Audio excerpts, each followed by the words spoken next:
At the tone, the broadcast will begin in 2 minutes, 30 seconds.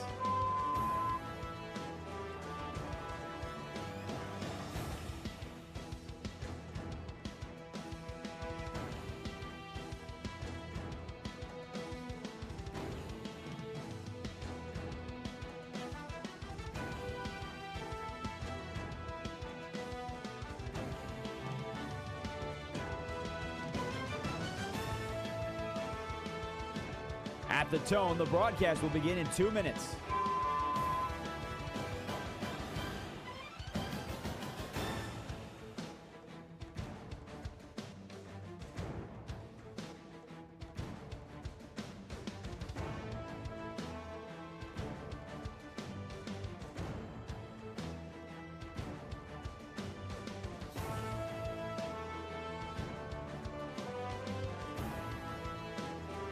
At the tone, the broadcast will begin in 1 minute, 30 seconds.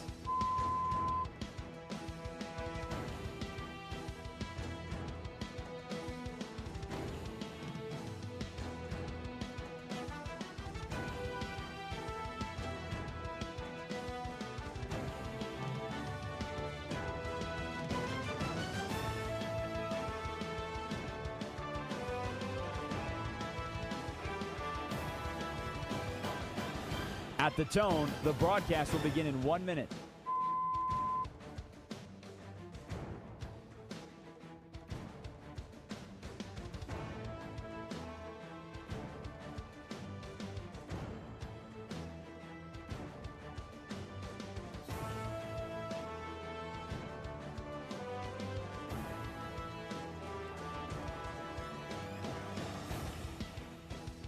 Stations, this is your final time check. At the tone, the broadcast will begin in 30 seconds.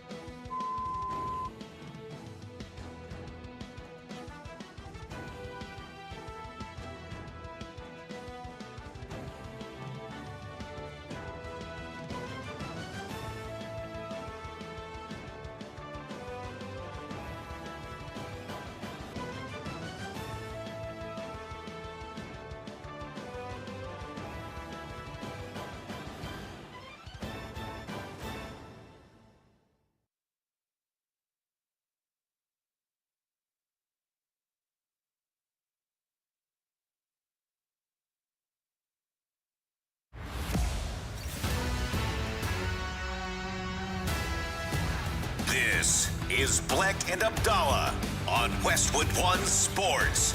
Here's Chris Bleck and Adam Abdalla. Welcome in. It's Westwood One Sports and the Westwood One Sports and app. It's Bleck and Abdalla here hanging out with you. You can also listen to us on SiriusXM channel 375 and all of our great radio affiliates around the country. I'm Chris Bleck along with Adam Abdalla, broadcasting live today, downtown Chicago. We're on the air from noon until 3 Eastern. Hanging out with you. If you want to call us today, be participants in the show, you can call us at 310-840-4910. You can also text that same number as we are entering day 4 of NFL free agency. There's a lot going on in the NFL, and the Baltimore Ravens are still at the top of the conversation part because of what we've seen over the last week. Signing Trey Hendrickson, pulling out of the deal for Max Crosby. Eric DeCosta spoke yesterday to the media trying to justify the pivot that the Ravens have made. I also think as we kind of keep our eyes on the Max Crosby situation, I find it hard to believe that Max Crosby will be a Raider this upcoming fall. I think a trade will still take place. Maybe it takes place around the draft, but I think it will be tough to see or believing that Max Crosby will be a Raider when football starts up this fall. Yeah, you have a countdown to the draft. So whenever that first round starts, that is, I'm in agreement with you. That is when I think Max Crosby will be traded. Because right now, everything can be all sunshine and puppy dog kisses and all that good stuff. That stuff that everybody likes, unless you're allergic to dogs. That's what Vegas is known for. Yeah, sunshine and puppy dog kisses, right? Say. Yeah. Yes, it's a part of the motto. It is yes. Right when you get off the plane, they just hand you a puppy dog and it's endless sunshine. Yes. And, Max Crosby yesterday, he had the tweet, everything happens for a reason. Believe nothing you hear and half of what you see. I'm a Raider. I'm back. Run that blank. And he had the Undertaker gif of him kicking the door open and there was fire and all this kind of stuff. He had the little pirate emoji and all that kind of stuff. For today. Yeah, for today. Exactly. Congrats. Exactly. For today. For today. For today. And the Raiders have said that they are not going to trade Max Crosby. That probably means that their phone has stopped ringing for Max Crosby because the offers have probably dried up because teams are reassessing. What do we want to offer for Max Crosby? Is it going to still be 2 firsts? Probably not. Is it going to be a first and extra? Is it not even going to be a first-round pick for Max Crosby? What is his value? And now, I think as we get closer to the draft and you have more of these pro days and people start doing more of their draft evaluation, and it never stops, obviously, for these NFL teams. They have scouts and all this kind of stuff. But now as these pro days start ramping up and we get closer to the draft, I think that teams will start calling again for Max Crosby. And I think the Raiders will start to see, hey, if we can get a first-round pick, I still believe. I'm not speaking for the Raiders. I'm speaking for myself, Adam Abdalla here. I believe that the best thing moving forward, the best thing that the Raiders can do is get a first-round pick and use it on another offensive lineman and build their offensive line. I know they added Tyler Linderbaum. You still need more offensive linemen to protect Fernando Mendoza. You can never have enough offensive linemen. You can never have enough defensive linemen on your team. You need to build this team through the trenches, and I think you can do that. And by trading Max Crosby, even if you get a first and a third, that's still enough to start rebuilding this team and move forward and move Max Crosby off of this team. And I'm with you on that. I think that would be the best way to build for the Las Vegas Raiders. I also don't really see the incentive on keeping Max Crosby. You've already pivoted. You've already spent a lot of cash this offseason, patching up the linebackers, working on the offensive line. I would continue doing that. John Spytek should continue doing that as he's rebuilding this Raiders team with a new head coach. They're going to have a new quarterback. I think that really makes sense. It doesn't really make a lot of sense to me to keep Max Crosby anymore, especially when you've gone down this path. And you mentioned, I wonder if teams are going to call and they're going to try and find out whether or not it's still 2 first-round picks or maybe it's 1 first-round pick and something else. I mean, if you're the Dallas Cowboys today, you have 2 first-round picks. Why are you not dealing at least one of them, if not more stuff, for Max Crosby? Max Crosby to the Dallas Cowboys makes a lot of sense. And we talked about that last week when we were going through all the different options for Crosby to land before the trade on Friday took place with the Ravens. We had the Dallas Cowboys as one of those options. And that to me would make a lot of sense. And I'm guessing as like you said, we're counting down to the draft at the end of April. I'm sure by the time we get there, there will be more to this story, and it won't be Max Crosby just sending out social media messages, pictures of The Undertaker from the WWE, and then suggesting I'm a Raider for life. I don't think that's going to be the case. And I think at some point he's going to put a cowboy hat on, and he's going to be down in Texas getting ready for a Cowboys football season. And props to him for using the Undertaker gif and Laura producing the show today in California, you sending us the Leonardo DiCaprio Wolf of Wall Street, I'm not going anywhere. At least he didn't use that. That's what everybody uses. He didn't use that. That's what everybody uses. And I'm glad he went outside the box and didn't use that, because that's what at least he went a little different. He went a little outside the box. Good for Max Crosby. Because that's what I thought that everybody was going to use. And I'm glad Laura put that in my brain to be okay, Max Crosby went an alternate route. Good for him. Because he might still be going somewhere. Okay, when you look at the personality types of other people and you look at GIF guy, where do you rank GIF guy? Guy that is always sending gifts to you through the text messages, through the online platforms. If you're a GIF guy, where do you rank that as? If that's your personality trait, I'm the guy that sends wacky gifs. Okay. And if you don't know it's the moving picture, right? It's a quick little moving picture. GIF or GIF. It's called a GIF. Yeah. There was some nerd out there that tried to. It's actually called a GIF. He tried to like start the a peanut movement. butter. Yeah, it didn't catch on, pal. No. It didn't work. I don't care what it's supposed to be called. We started calling it a GIF, and that's what it is. Yeah, I mean, it's like that's. But if you're that guy, that girl, and that's your personality. Like, you could also have just said the words that you wrote. You didn't have to have the GIF of the Undertaker, but you're right. Yes. The DiCaprio in Wolf of Wall Street, I'm not leaving type of thing. Like, that one is used way too much. Oh, yeah. There's also, if you want to go down that path and you want to send us your GIFs, there's also the Undertaker rising from the dead. Oh, yeah. There's that people use that one all the time. Yeah. I prefer Sting coming from the rafters if we want to stick with wrestling gifts. Well, here, listen, we're getting into tournament time. March Madness is upon us, and the Undertaker will be getting a workout. Oh, yeah. Because teams will be coming from behind. Yes. Bets. They're not dead. Yeah, bets that were going to be losses will be coming wins, and your bets that you make at DraftKings, promo code Bleck Abdalla, B&A, that's B&A, losses will become wins, and those Undertaker gifts will be getting a workout. It's Bleck Abdalla here on Westwood One Sports and the Westwood One Sports app. So we're talking about Max Crosby, and that also relates to what the Ravens were able to accomplish this week. They signed Trey Hendrickson yesterday, so he's locked in as their edge rusher for the Ravens this upcoming season. GM Eric DeCosta got a chance to speak to the media yesterday, and this is DeCosta talking about the thought, because we started yesterday's show calling yesterday on a Wednesday a shady Wednesday based on all the different things taking place in sports. And one of those being the Ravens backing out of the Crosby deal to then sign almost immediately Trey Hendrickson, which felt a little sketchy, a little shady. Yeah. So here's Eric DeCosta, the GM of the Ravens, talking about the thoughts that the Ravens got cold feet for the trade for Max Crosby. I understand how people might maybe from afar would feel that way. But nobody's more upset about this than me. Gutted by it, actually. And so a big regret for me. But we will move on as a football team, and I think there's many opportunities for us to grow as a team, to become a better team, to build a roster, and to be the team that we want to be. Do you believe him? No, come on. This is Lion season, man. Are you kidding me? I don't believe anything anybody says, any person in the NFL. Lion season started back at the Combine.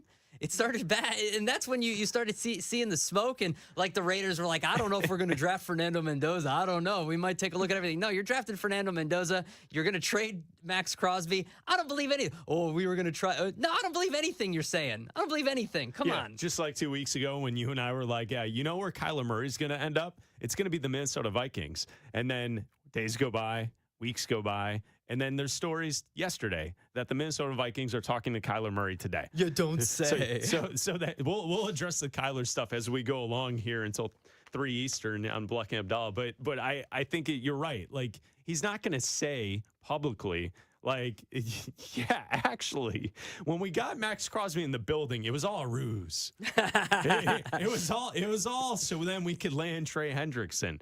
Eric DeCosta, the GM of the Ravens, also went on to say that there were claims that he claimed he wanted Hendrickson and Crosby. Listen to this. In terms of Trey, I think we came to a point probably after we lost Tyler where, as we're trying to find the best way for us to get better as a football team, Trey kind of made a lot of sense as a possible guy to look at. So we started some discussions with he and his agent, thinking that, potentially we'd have two pass rushers on the defensive line on both sides of the line. Again, I think it was disappointing, to us, and probably in a way, potentially disappointing probably to Trey as well. So that was DeCosta yesterday speaking to the media, saying that it was a possibility that the Ravens would have Trey Hendrickson and Max Crosby on the team together. Again, I'll say, do you believe it?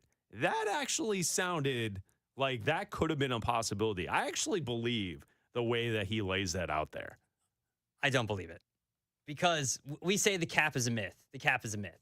The cap is a myth until you have a $77 million cap hit from your quarterback that you have to rework just to fit Max Crosby on your roster, which you still had to rework just to fit Trey Hendrickson on your roster. So how are you reworking those two deals again to fit another pass rusher on your roster? Well, you know how this works. It's not, NFL teams are not just making one singular move and then going to the next. It's multiple plates being spun at the same time. There's multiple things in the air. I understand. So you're restructuring Lamar Jackson. You got some potential cash freed up here. If you make the trade, you get a player there. Oh, Lindenbaum's leaving. Okay, so we don't have to pay a center what we thought we might have to. Like, there's a lot going on. Like, I get that. This is classic Mrs. Doubtfire. He got caught with two dates at the same time. At the restaurant? At the restaurant. And he's going to the bathroom in between orders to then change into the suit. And he got caught with his tights on. Okay? I'm sorry, DaCosta. You got caught in a classic Mrs. Doubtfire situation trying to date at the two of them at the same time. Yes. And this is what happened. And now you're trying to talk your way out of it, and it is just not working. All right? And one of them is back with Pierce Brosnan. Yes, right. Okay? Right. I'm sorry. Even though she doesn't want to be with Pierce Brosnan, she is with Pierce Brosnan. Hello. I could see your point with that. I could see that trying to play both sides of that would end up into this situation. Now, I think the Ravens win in the end. Like, I don't think that they're a loser in this situation. Absolutely not. But you're right. If you want to look at the analogy of this is what Robin Williams is doing in Mrs. Doubtfire, and the classic scene where they're all at the restaurant together and he's running back and forth between the date and the family and back and forth and changing and all that stuff, you're right. You're trying to do both things at once, and it's difficult to do. Yeah. I understand your point. But I agree with you. The Ravens still won because they got Trey Hendrickson. They didn't have to give up 2 draft picks for it. And it's essentially the same. You absorb the same contract, the same amount of money that you would if you would have had to take on the contract of Max Crosby. You restructure Lamar Jackson's contract. You get that worked out. Everything works out for you in the end. You're still the favorite to win the AFC. You're still the favorite to win your division. Everything works out for you. You still have a great team. You still added one of the best defensive players available in the draft. And ultimately, you didn't give up 2 first-round picks. You still have your picks there where you can draft for the next 2 years. You didn't lose anything. Do you think our younger listeners on Bleck and Abdalla have any idea what we're talking about with Mrs. Doubtfire? I think Mrs. Doubtfire translates. I do. I think it does. If you get what we're saying, text us at 310-840-4910. Let us know if you understand what Abdalla is saying there with Mrs. Doubtfire, a classic from the 90s starring Robin Williams. He plays a grandmother. Right? Like, that's the best way to describe it. Who's a nanny. A nanny. Because, a nanny who's a grandmother. Yeah. Who is also the father. Yeah. And he is... Yeah, he loses custody of his kids. He's trying to find a way to see them more, so he becomes their nanny. Yeah. It's great. Yeah. See, back in the day, back in our day, Abdalla, back in the 90s, they used to make movies that were simple like that. Yeah, hijinks. It was fun. Yeah. It was good fun. There's no Avengers. There's no CGI. Just a guy in a bunch of makeup. Mm-hmm. It was very nice. It was great. Nice movie. So text us, 310-840-4910. Hello. Bleck Abdalla here on Westwood One Sports and the Westwood One Sports app. I think Kyler Murray is the perfect fit for the Vikings. We'll tell you about that coming up next. The tournament is coming. 64 teams, buzzer beaters, bracket busters, upsets nobody saw coming. This year, DraftKings is giving you a free shot at $1 million with a free-to-play survivor pool. Pick one team each day of the tournament. If they win, you move on. If they lose, you're out. Download the DraftKings Sportsbook app now and use code B&A. That's code B&A for Bleck and Abdalla. Enter the free survivor pool for your shot at $1 million.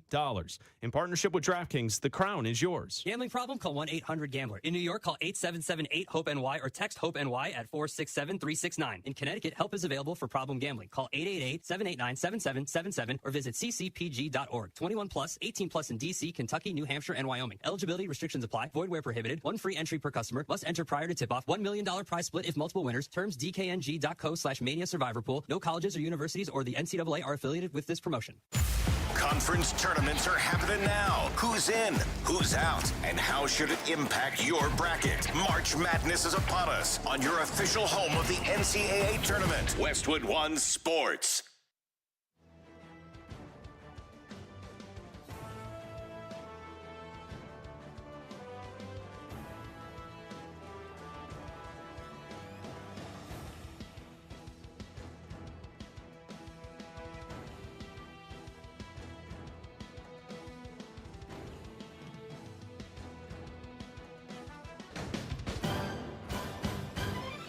At the tone, the broadcast will begin in 4 minutes, 30 seconds.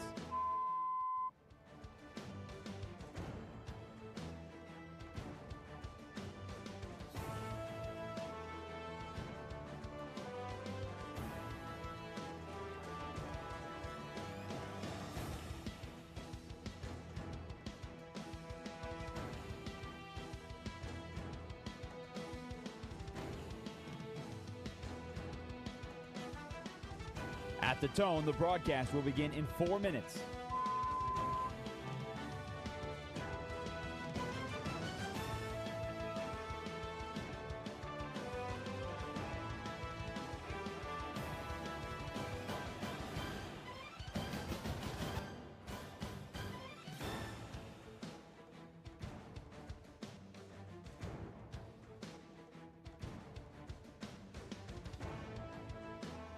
At the tone, the broadcast will begin in 3 minutes and 30 seconds.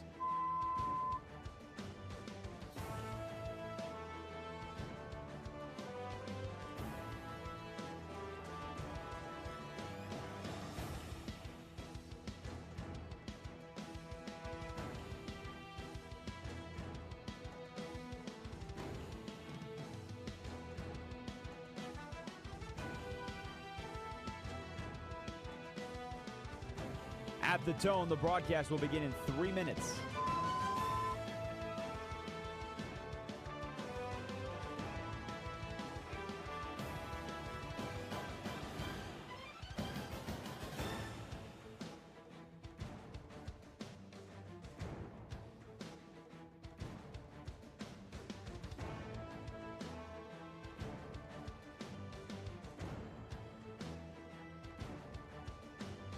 At the tone, the broadcast will begin in 2 minutes, 30 seconds.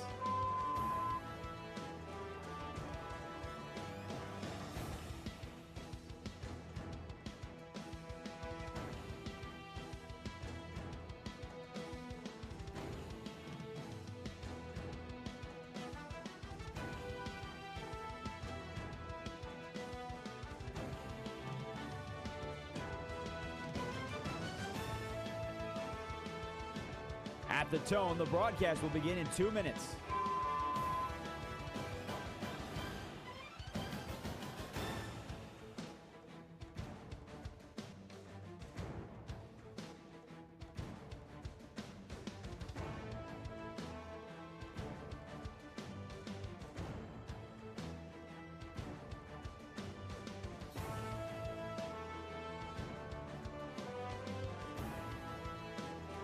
At the tone, the broadcast will begin in 1 minute, 30 seconds.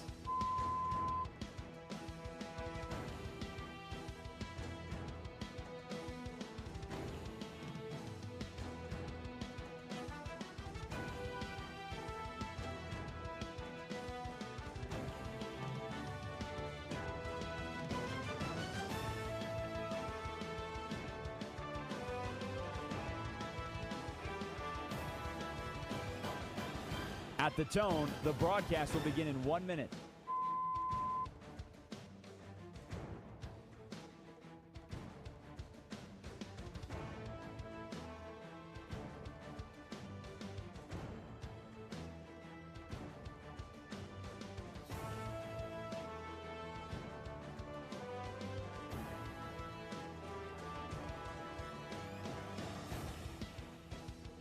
Stations, this is your final time check. At the tone, the broadcast will begin in 30 seconds.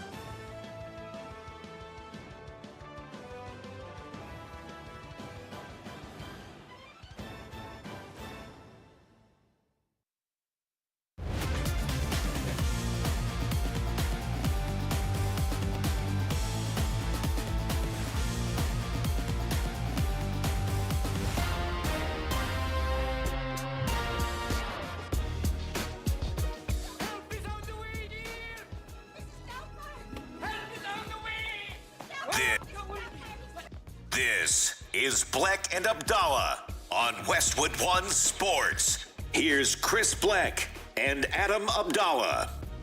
You can text the show today, 310-840-4910. Abdalla gave a Mrs. Doubtfire analogy for the Baltimore Ravens trying to play two players at once, trying to have the Max Crosby situation land, and then also trying to sign Trey Hendrickson.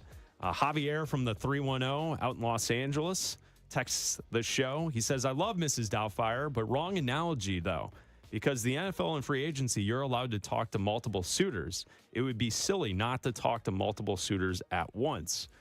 So that's wrong. It's an incorrect analogy for Abdalla to say it's Mrs. Doubtfire. I politely disagree with Javier because there's no world where they were going to have the two of them together.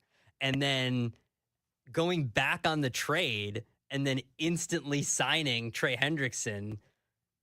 If you were going to do both, you could have done both. Like saying that you were going to do both and then not having both on your roster means you weren't going to do both. So he's either lying or something fell through. I think something fell through. I think they had buyer's remorse. I think they saw that they were like, we shouldn't have given up 2 first-round picks. And then they found out we actually have a chance at getting Trey Hendrickson. And then were afforded this opportunity. But to go down that path of thought, yeah, you would then, why did it take so long to think you had a chance at Trey Hendrickson? He was a free agent. You could have talked to him at any point here in the offseason. I would believe it if it didn't happen before with this organization. This organization has done this multiple times. So I just don't believe it. I just don't. And I'm not the only one. Like other people in the NFL also don't believe it. Other GMs, other front office people also don't believe it. It's not me just going out on a limb with some crazy theory like I normally do. Other front office people also like I normally do. Also don't believe the Ravens handled this the right way and some shady stuff is going on. Yeah, I believe it was Will Compton, the former NFL player, was on social media saying that he saw that when he was a player as well. Former teammate that went down the line with the Ravens, and then at the last second they say he failed the physical, even though the player has never missed an NFL game. Never missed a game, and they ended up signing like Michael Crabtree or something. So Kyler Murray today, will he sign with the Minnesota Vikings? Adam Schefter yesterday put this out there that the Vikings are considered the overwhelming favorite to sign him, and one source told Schefter, quote, I'd be shocked if Kyler Murray is not a Viking. So Kyler Murray today, meeting with the Minnesota Vikings, we have kind of pointed to this making a lot of sense throughout the offseason here as the landing spot for Kyler. And yesterday here on the show, we kind of came to the conclusion that Minnesota's the only landing spot for Kyler Murray if he wants to start this upcoming season. So today could be the day that he signs with the Vikings. I think he should. I don't think he should meet with any other teams. There's only, to me, one spot he should go. It makes the most sense. The only other spot I could see is if for some reason within the next day or so we get an announcement from Aaron Rodgers saying he's decided to retire and the Steelers become an option. That kind of fits the same bill as the Minnesota Vikings. Strong defense, good weapons, a coach that has developed quarterbacks before. You could go there and theoretically have a chance to go out and win your division and make the playoffs and make a run to a Super Bowl. Like you could do that if you're Kyler Murray. So those are really two teams, but everybody believes that Aaron Rodgers is going to at some point here. Ian Rappaport reported that it was supposed to take place by yesterday. That everyone believed, and that he was reporting a few days ago that yesterday, Wednesday, when the league year opened, Aaron Rodgers was supposed to make his decision. It's Thursday. And we're still waiting. We're still waiting for Aaron Rodgers. So you're right. Minnesota makes the most sense because of the defense, the weapons, Justin Jefferson, and Kevin O'Connell is the quarterback rehabber. You go to him when you need your image rehabbed. You go to him when you need to be reformed. You go to him when Sam did it for Sam Darnold. He did it for Daniel Jones. Any quarterback that needs I'm surprised that Tua didn't try to go there first before Kyler Murray went there. That he decided to go to Atlanta and didn't go to Minnesota first and say, hey, I'm going to beat Tua to the punch, or I'm going to beat Kyler to the punch, and Tua go to Minnesota instead. Yeah, we'll see if Stefanski has the same magic to kind of help Tua Tagovailoa. And so as we look at all this quarterback conversation here in this offseason, that's where I would like to also add in the report from Tom Pelissero yesterday. He reported that Kyler Murray is expected to speak with 3 to 5 teams on Zoom Wednesday and Thursday who could potentially have quarterback needs in 2027. The reason? To reintroduce himself and to get a jump start on next season. Kyler doesn't have a place to play yet this season, but Kyler Murray it's being reported by the NFL Network and Tom Pelissero that Kyler is speaking to teams on Zoom who could potentially be looking for a spot next year. Mm-hmm. Okay, so there's a lot to unpack with that thought, right? Yeah. First of all, it plays into what you're laying out there with Kevin O'Connell being a rehabber of quarterbacks, because Kyler's reputation now is that he is someone that is not serious about winning. Whether or not that's true or not, that's what people think about Kyler Murray. Yeah. So if he does land in Minnesota and he is rehabbed, and we're using it in a loose football sense as a good football player. He's not actually going to rehab. That's not the case here. His football image. Maybe they'll take the video game controller away. Yeah. Maybe that might be a part of it. He needs a new vice other than video games. Yeah, Maybe football. How about football? How about football? How about football? Yeah. So when you look at Kyler, if he goes to the Vikings, could it be a one and done situation because they have J.J. McCarthy? And what does it mean for J.J. McCarthy long term? So, like, one of those guys will not be the quarterback long term for the Minnesota Vikings. Mm-hmm. I don't think J.J. McCarthy will be a career backup. I also don't think if Kyler Murray goes to Minnesota that he will be a backup quarterback for one season. If Kyler goes to the Vikings, he will be the starter. And so I could see a situation where Kyler's there for one season. He starts. He has some level of success. But they've invested so much already in J.J. McCarthy that McCarthy's the kid for the future, and it might just be Kyler's the guy right now. I could see that playing out. Yeah. And if that's the case, that means next offseason, Kyler has had the rehab of his image of a player as a quarterback, and then now he's back on the market. Mm-hmm. Okay, so who are the teams next offseason who would be looking for a quarterback that Kyler may be talking to this offseason? So I came up with a short list because it's the Pelissero report that Kyler is talking to between 3 and 5 teams on Zoom yesterday and today, preparing for next offseason. So here's the list. You tell me on my list, I came up with 5 teams. You tell me why this would not be the case for this team. Okay. So here are the 5 teams that I came up with. I'm trying to predict who the 5 teams Pelissero is suggesting that Kyler would talk to here in this offseason. Okay. First team, the Pittsburgh Steelers.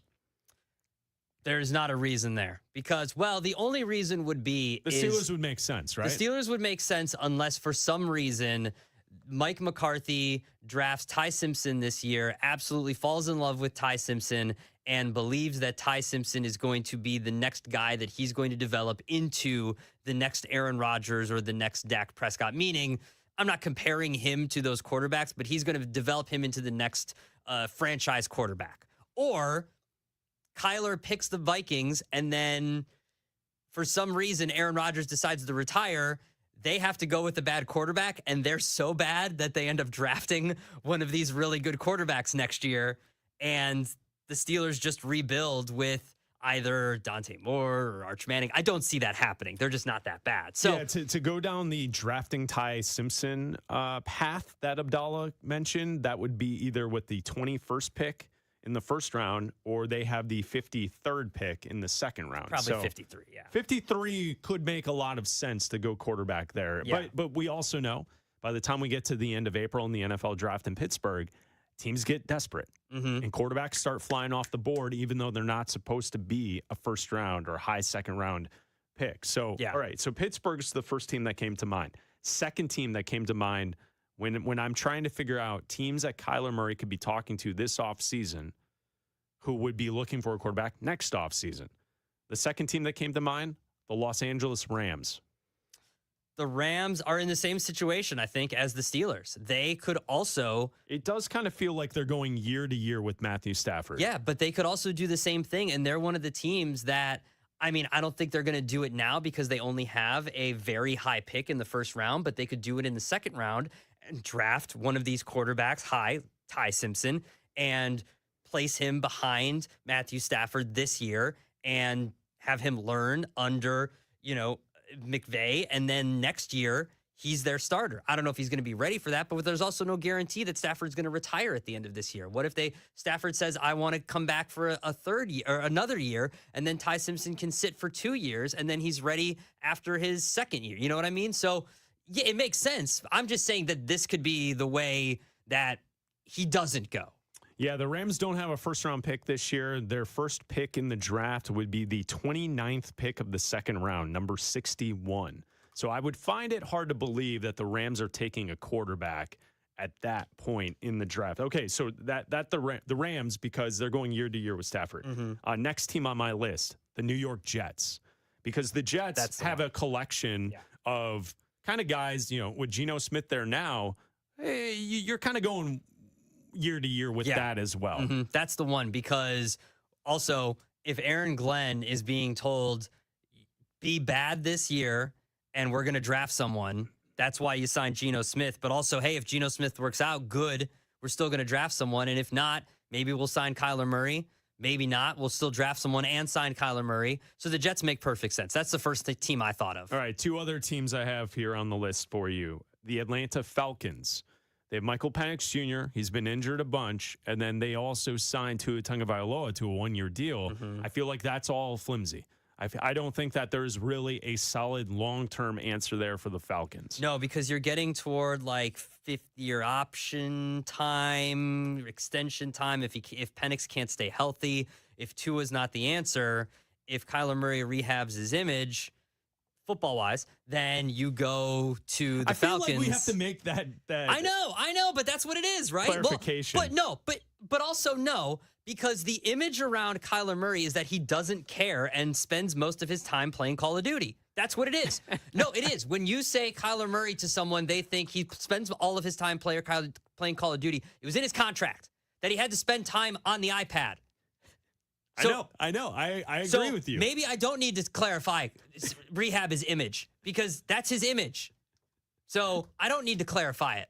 Right. I don't need to say allegedly with Kyler Murray. Fifth team I'm trying to come up with off of this report from Pelissero that Kyler Murray is talking to 3 to 5 teams to prepare for next off season.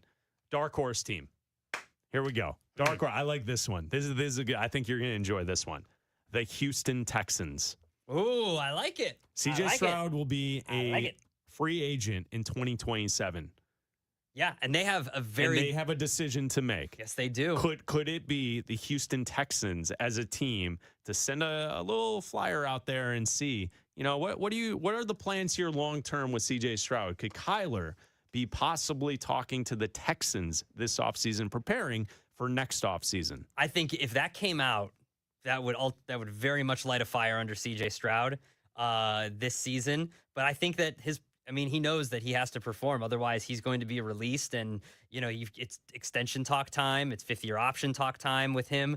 There's one team I'm surprised you didn't mention. Who? Well, they have 1,000 quarterbacks already. Oh, Cleveland? Yeah. Yeah. Cleveland could be a part of it. Sure. There's no reason why you can't. No doubt. You mention everyone with Cleveland. You just have to say them. Cleveland. Yeah. Because Cleveland, to me, next year is the year that it wouldn't cost them a lot to get out of the Deshaun Watson deal. Are you going to start Dylan Gabriel? Are you going to start Shedeur Sanders? If you decide to not start any of them, Kyler Murray's the guy that you bring in.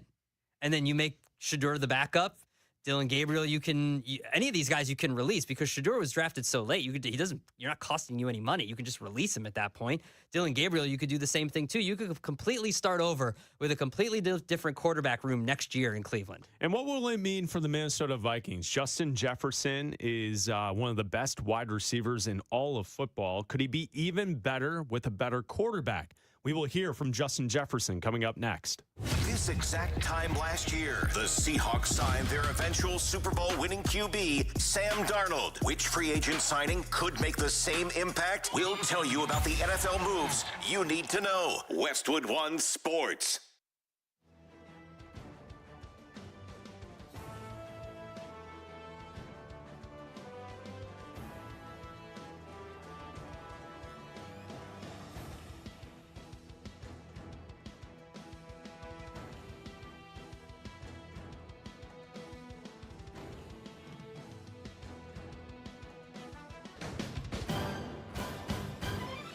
At the tone, the broadcast will begin in 4 minutes, 30 seconds.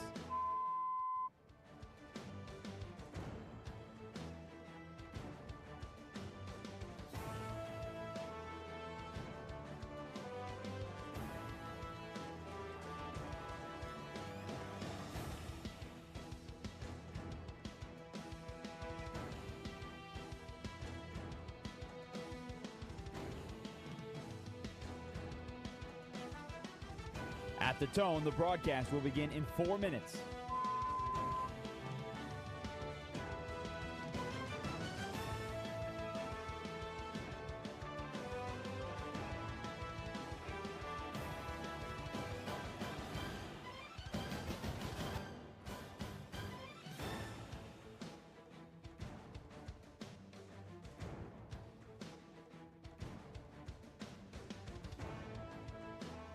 At the tone, the broadcast will begin in 3 minutes and 30 seconds.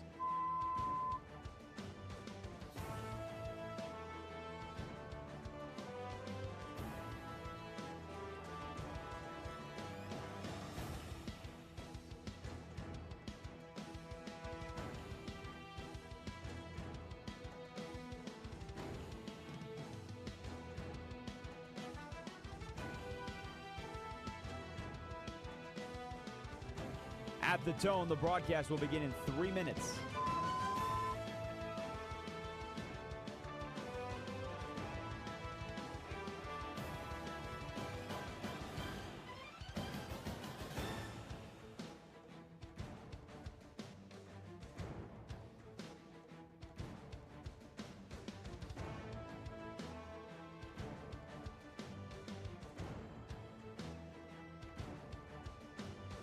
At the tone, the broadcast will begin in 2 minutes, 30 seconds.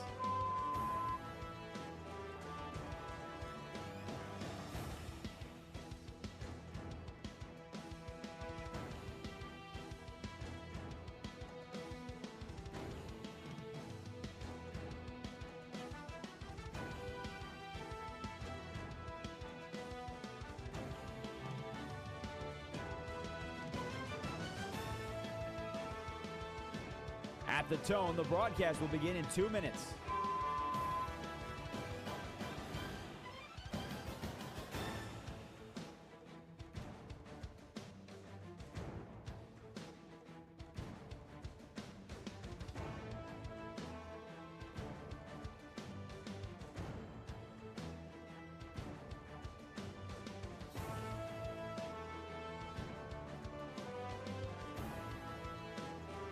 At the tone, the broadcast will begin in 1 minute, 30 seconds.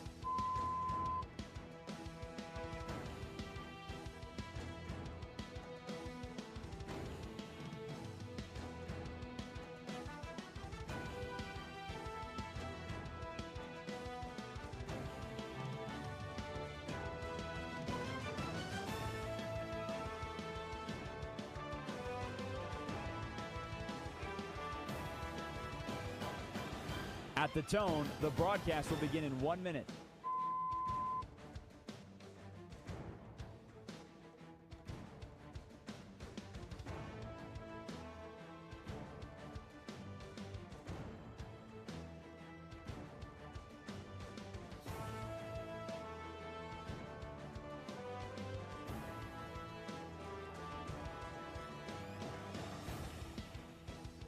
Stations, this is your final time check. At the tone, the broadcast will begin in 30 seconds.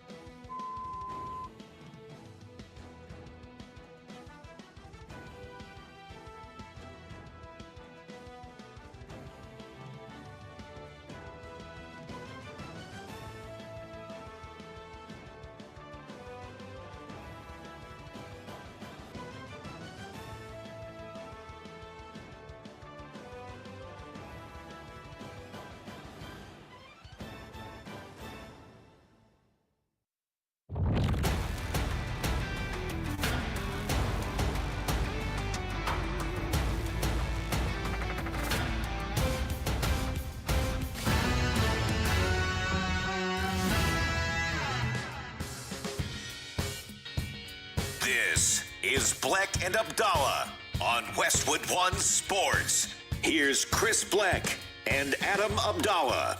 So during the week of the Super Bowl, Justin Jefferson was on Fox Sports 1, and we're talking about Kyler Murray. He's talking to the Vikings today. We'll see if he signs later on today. We'll bring you that news once we get it here on Westwood One Sports. It's Bleck and Abdalla hanging out with you. So Justin Jefferson, the week of the Super Bowl, was talking about his current situation. Will he be a better wide receiver with a better quarterback? This is Justin Jefferson when he was asked if he's still the best wide receiver in football. I mean, how I'm not. I mean, just you watch the games, right?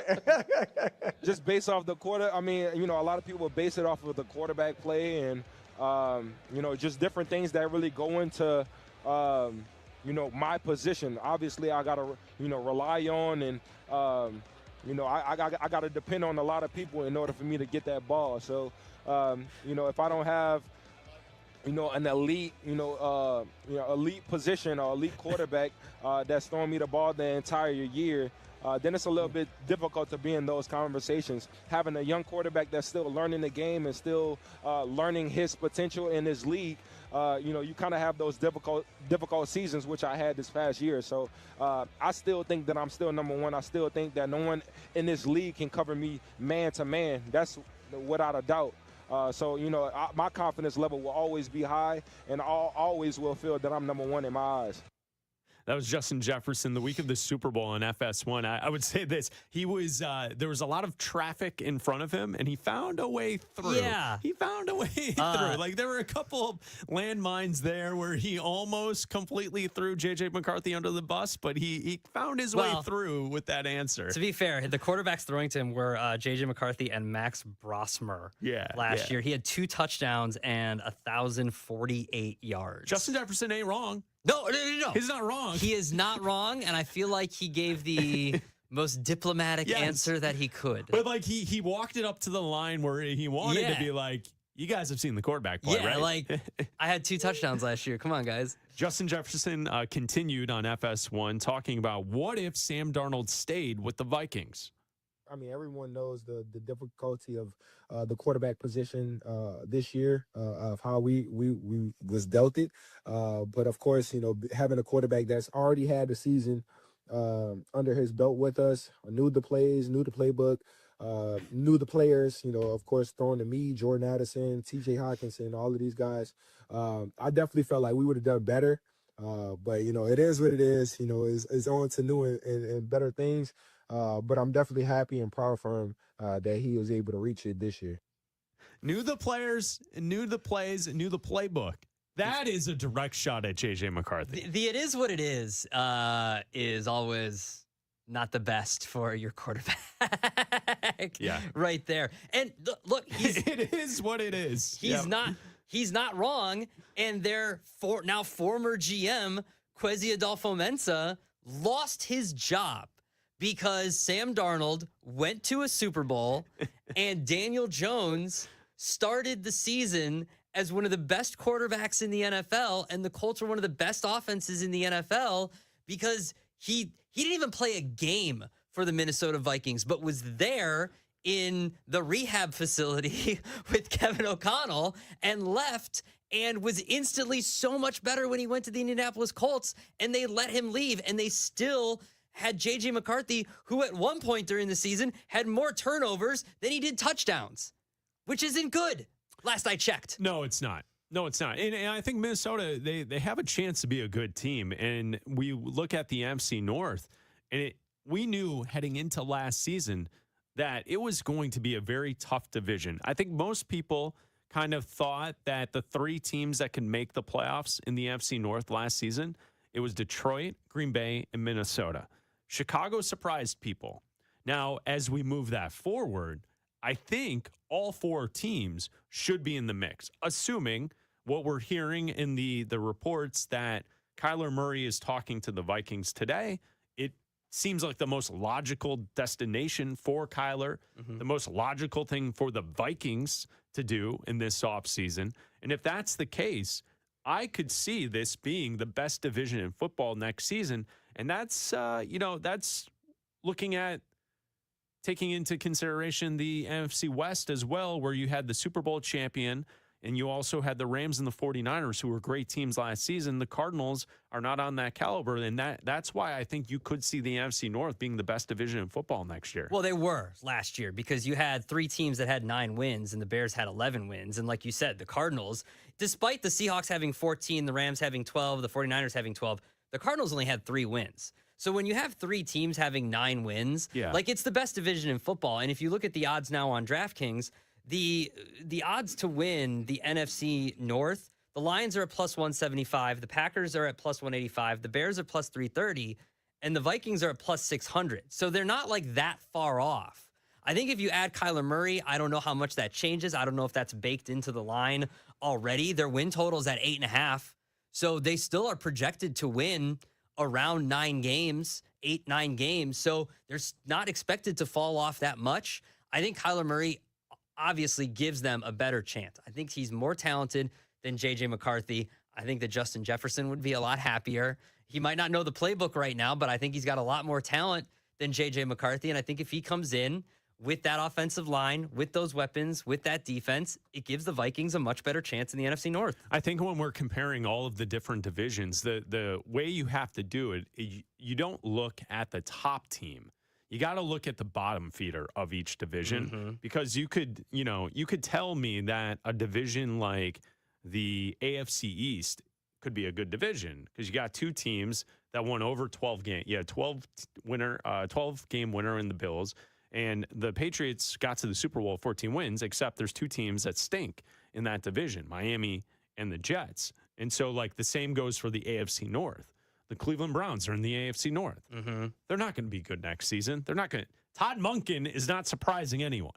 No. That's not going to work with whatever they're doing at quarterback. So I think when you look at what is the best division in football, I think that clearly could be the case based on the Vikings being the worst team right now. If they land Kyler Murray, I could definitely see Kyler and the Vikings having success. That was a good team 2 years ago, and their offense let them down last season.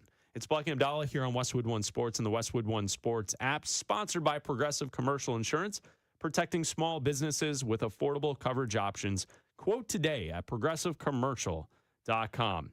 I saw this story in the New York Post, Abdalla, and I want to bring this to your attention. You are someone who likes to look at conspiracy theories. I am. You look at conspiracy theories and you try and figure out all the different angles of things going on around the world. I am. The New York Post, here's the headline. Bigfoot sightings light up the northeast corner of Ohio. Residents report dogs are, quote, shaking in fear because of a beast that's out there somewhere in Ohio. Well, that's scary. The northeast corner of Ohio, since Friday, there have been multiple sightings. Numerous reports citing of a hairy beast, which people are saying is up to 10 feet tall, has been reported in that corner of the state of Ohio. Some people are even suspecting there's an entire family of Sasquatches in the region. Sir, do you believe in Bigfoot? Do you think it's out there? And if it is it possible Mr. Bigfoot and family? Mr. Bigfoot, they are roaming around northeast Ohio. Well, if something is scaring the dogs, then I think that there's a real possibility that something's out there because it's not the sight of the dog or the hearing of the dog that I'm worried about. Okay. Dogs have A sense. a sense of smell Oh, yeah, they know. that is insane. Dogs are brilliant. Yeah, and so if they can smell the big feet Well, miles away, Right. that is what has them shaking in their little boots. And that's what I'm worried about because I trust the dogs. I'm a dog person, not a cat person, mostly because I'm allergic. well, I'm glad that you clarified that. I'm mostly because I'm allergic. That's dog, like dog person as well. Yeah. Bleck Abdalla Show, the dog show of record dog here show on Westwood record. One Sports. Yeah. But when you start scared, like if some dude's just out there and I'm like, I saw a Bigfoot, okay. But once the dogs are shaking, that's when I'm shook. If dogs are shaking, Abdalla's shook. Yeah, the question on the table, right? Like, because this pops up every once in a while. Yeah.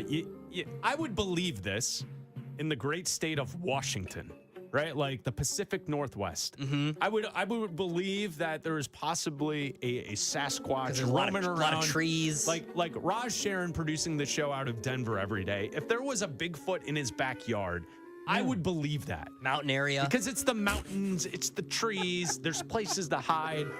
But every once in a while, and Raj, you're laughing, but I would believe it. If you told me. If you saw my house, it's about as traditional suburbia as you could imagine. Well, in my head, Flatland. you're in the mountains. Yeah. You're in the Rockies. That's what I I'm can't You can picturing. at see if I least see speak the from my mountains. backyard, though. I can see Okay. past Okay, all right. So you could see perhaps a peak where a Bigfoot could live. So what I always think is interesting about these type of stories is they pop up every once in a while in like the plains, in the heartland of America. Yeah, and it's in, like- in the great state of Ohio What, now. are you lost? And or like Iowa, and it's like there's not going to be a Bigfoot in the cornfields. No, there's that's not. going to be the case. So here's the question on the table at 310-840-4910. You can also text the show at that same number.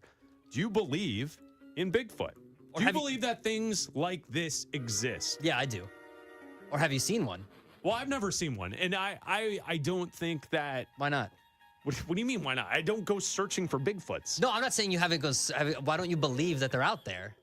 Okay, I don't believe that they're out there because I feel at this point in time, we've all progressed enough in society that someone somewhere would have had documentation of one. No, not necessarily. Outside that one grainy video of the guy looking, the one where he looks back at the camera from like the 70s. I just think they're good at hiding.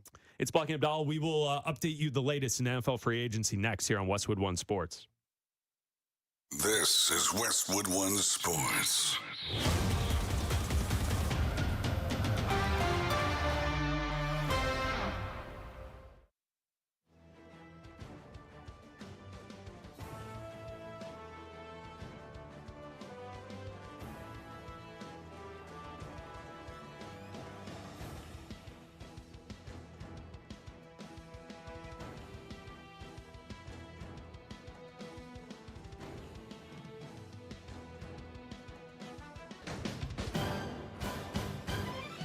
At the tone, the broadcast will begin in 4 minutes, 30 seconds.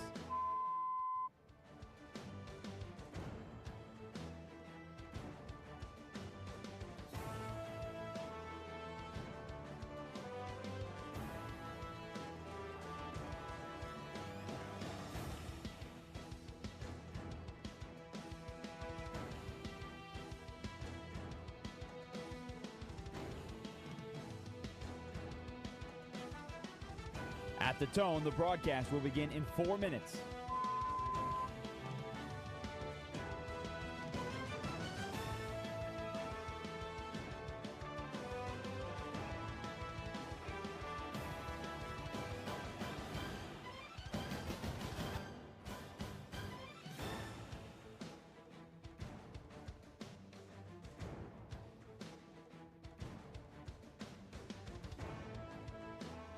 At the tone, the broadcast will begin in 3 minutes and 30 seconds.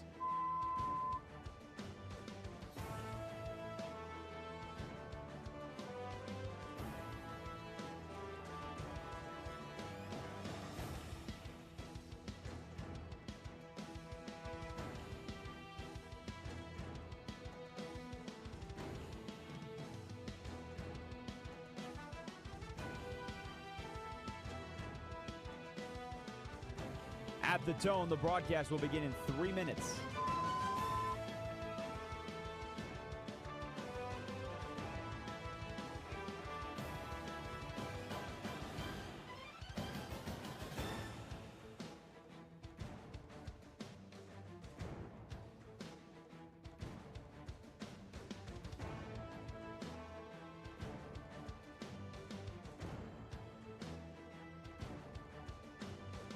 At the tone, the broadcast will begin in 2 minutes, 30 seconds.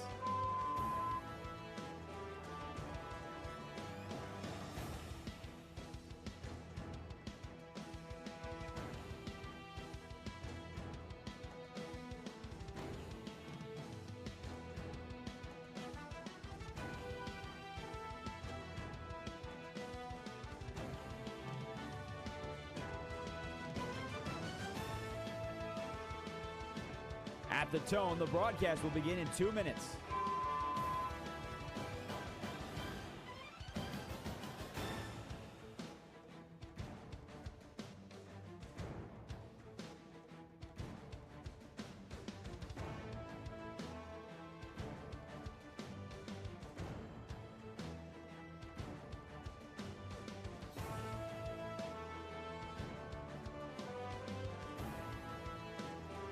At the tone, the broadcast will begin in 1 minute, 30 seconds.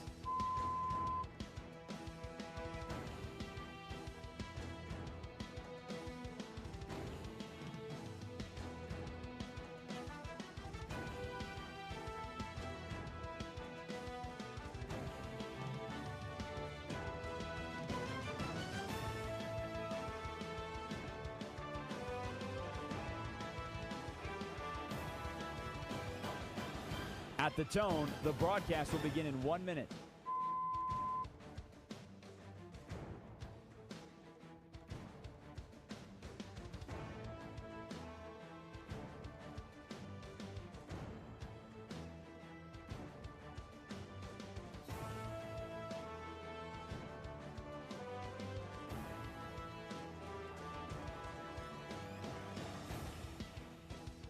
Stations, this is your final time check. At the tone, the broadcast will begin in 30 seconds.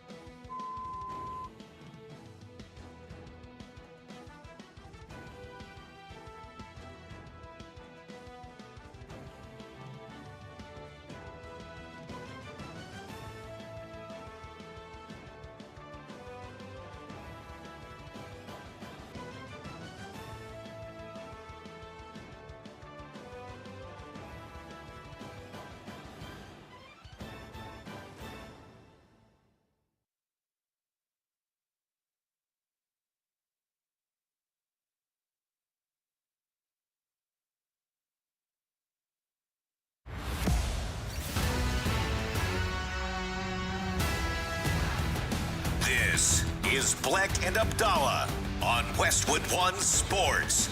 Here's Chris Bleck and Adam Abdalla.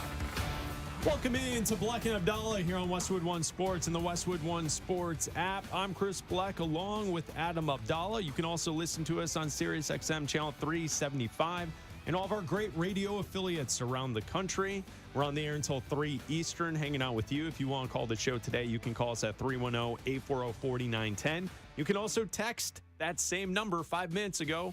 Abdalla was talking about Bigfoot. I was talking about Bigfoot. Do you believe in Bigfoot? Abdalla thinks people out there have seen Bigfoot. So text us. If you have, let us know at 310-840-4910. We're keeping our eyes on NFL free agency, the latest with Kyler Murray, and whether or not he will sign today with the Minnesota Vikings. The reports say that he is talking to and visiting with the Vikings today, and we'll see what happens with that as we move forward. You know, when we look at all of free agency, Abdalla, there are two teams in the AFC that we've talked about the most, I think for the most part, in the last week. Mainly it was Baltimore, because Baltimore, they're the team that made the trade for Crosby, pulls out of the trade, and then signs Trey Hendrickson. But we've talked a lot about the Buffalo Bills.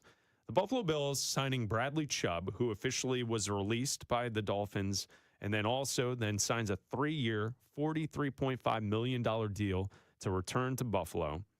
You have DJ Moore traded to the Bills. So Josh Allen now has a number one wide receiver.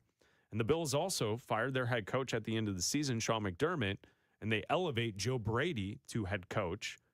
Are the Buffalo Bills the best team in the AFC? You and I have kind of looked at this a couple different times throughout the last couple of weeks, trying to figure out who the best team in the AFC is. And usually in these conversations, we don't mention the two teams who got to the conference final last year. We don't mention Denver. We don't mention the Patriots, who got to the Super Bowl and lost. But we mention Baltimore and we mention Buffalo. Are the Buffalo Bills the best team in the AFC? I think so.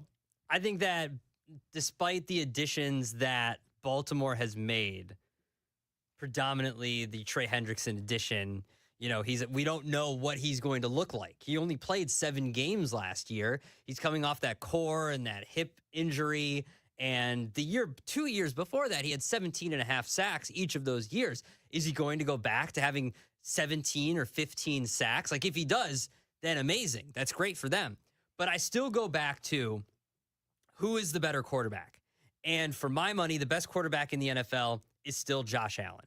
And the addition of Bradley Chubb, he didn't play in 2024. He came back in 2025. He played all 17 games. He had 8.5 sacks. He had 20 quarterback hits. He had 8 tackles for losses. Like, he played great.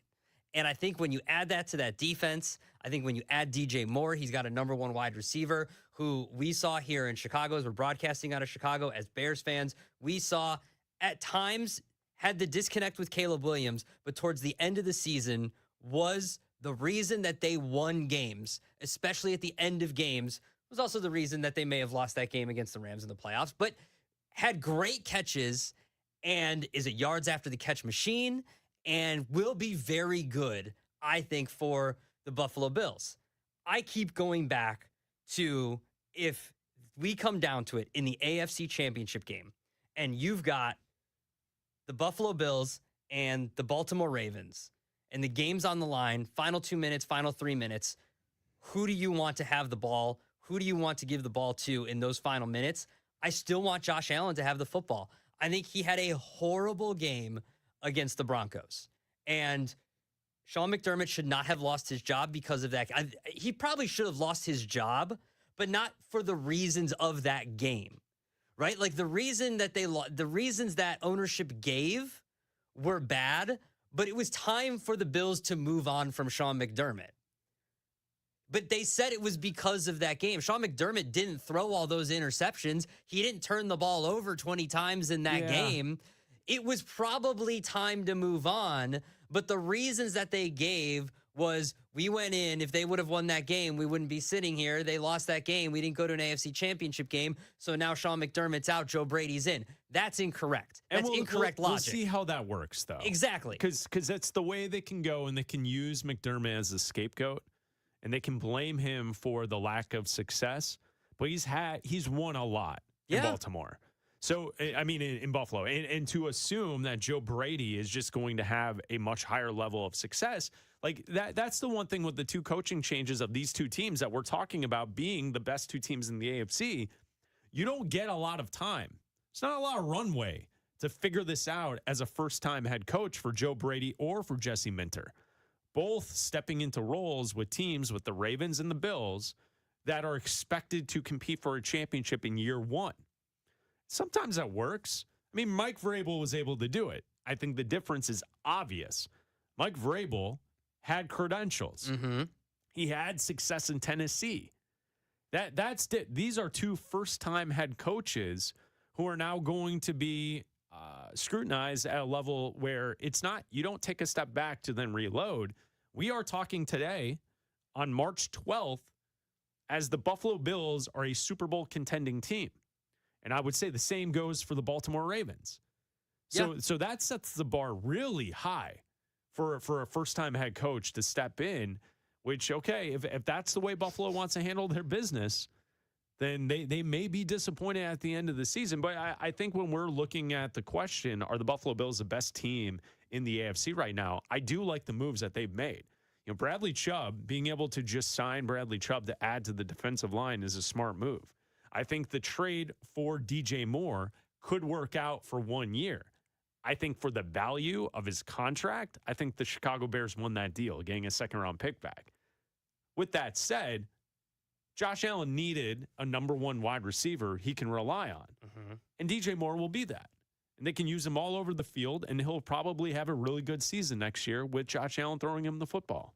And they need to win. And you're right, they need to win now. And the odds say that these are the 2 best teams in the AFC. And if I had to put money on it right now, I would say that these 2 teams end up being 1 and 2 in the AFC. They end up meeting each other in the AFC championship. I think the Ravens will end up winning that division. I think the Bills will end up winning that division. I think the Patriots are going to regress a little bit. I think that the Ravens are better than the Steelers, even if the Steelers bring in Aaron Rodgers. I know that they added Michael Pittman as a wide receiver for Aaron Rodgers. They traded for him. They signed him to a longer extension. That's all well and good. But the addition of Trey Hendrickson, I think, puts them over the edge a little bit. Lamar Jackson is better than Aaron Rodgers as a quarterback. I know that the game came down to a missed field goal, and the Steelers moved on to the playoffs, and that caused, Harbaugh to move on and go to the Giants. I don't think that was the reason. It was time for these coaches to move on. There was a lot of that this offseason. It was time for McDermott to move on. It was time for Tomlin to move on from the Steelers. It was time for John Harbaugh to move on from the Baltimore Ravens. That was happening a lot around the NFL. And if you bring in these first-time head coaches, there is a lot of expectation. The Buffalo Bills put the expectation on Sean McDermott. You didn't get to the AFC Championship game. You're out. Well, Joe Brady was already on the coaching staff. He gets promoted to head coach. Guess what? You now have to get to the AFC Championship game. It's not like they lost a bunch of games, only won 3 games, and now you have to rebuild. No, Josh Allen is still on this team. They added DJ Moore. They added Bradley Chubb. You're the second favorites to win the AFC. You now have to go in there and go and try to win this AFC and go to a Super Bowl, because Josh Allen's going to play for a very long time, but the expectation is Joe Brady's been a head coaching candidate for a while. And this was a good spot for him to take over. He's got the familiarity with Josh Allen. This was probably the best candidate for the job as an internal candidate. I think that they can get the job done. I just simply go down to Josh Allen had a horrible game against the Broncos, very unlike him. I think that he can rebound from that game. And I'm still going to come down to the best player on the field. And if it comes down to the AFC Championship game between these two teams, the best player on the field.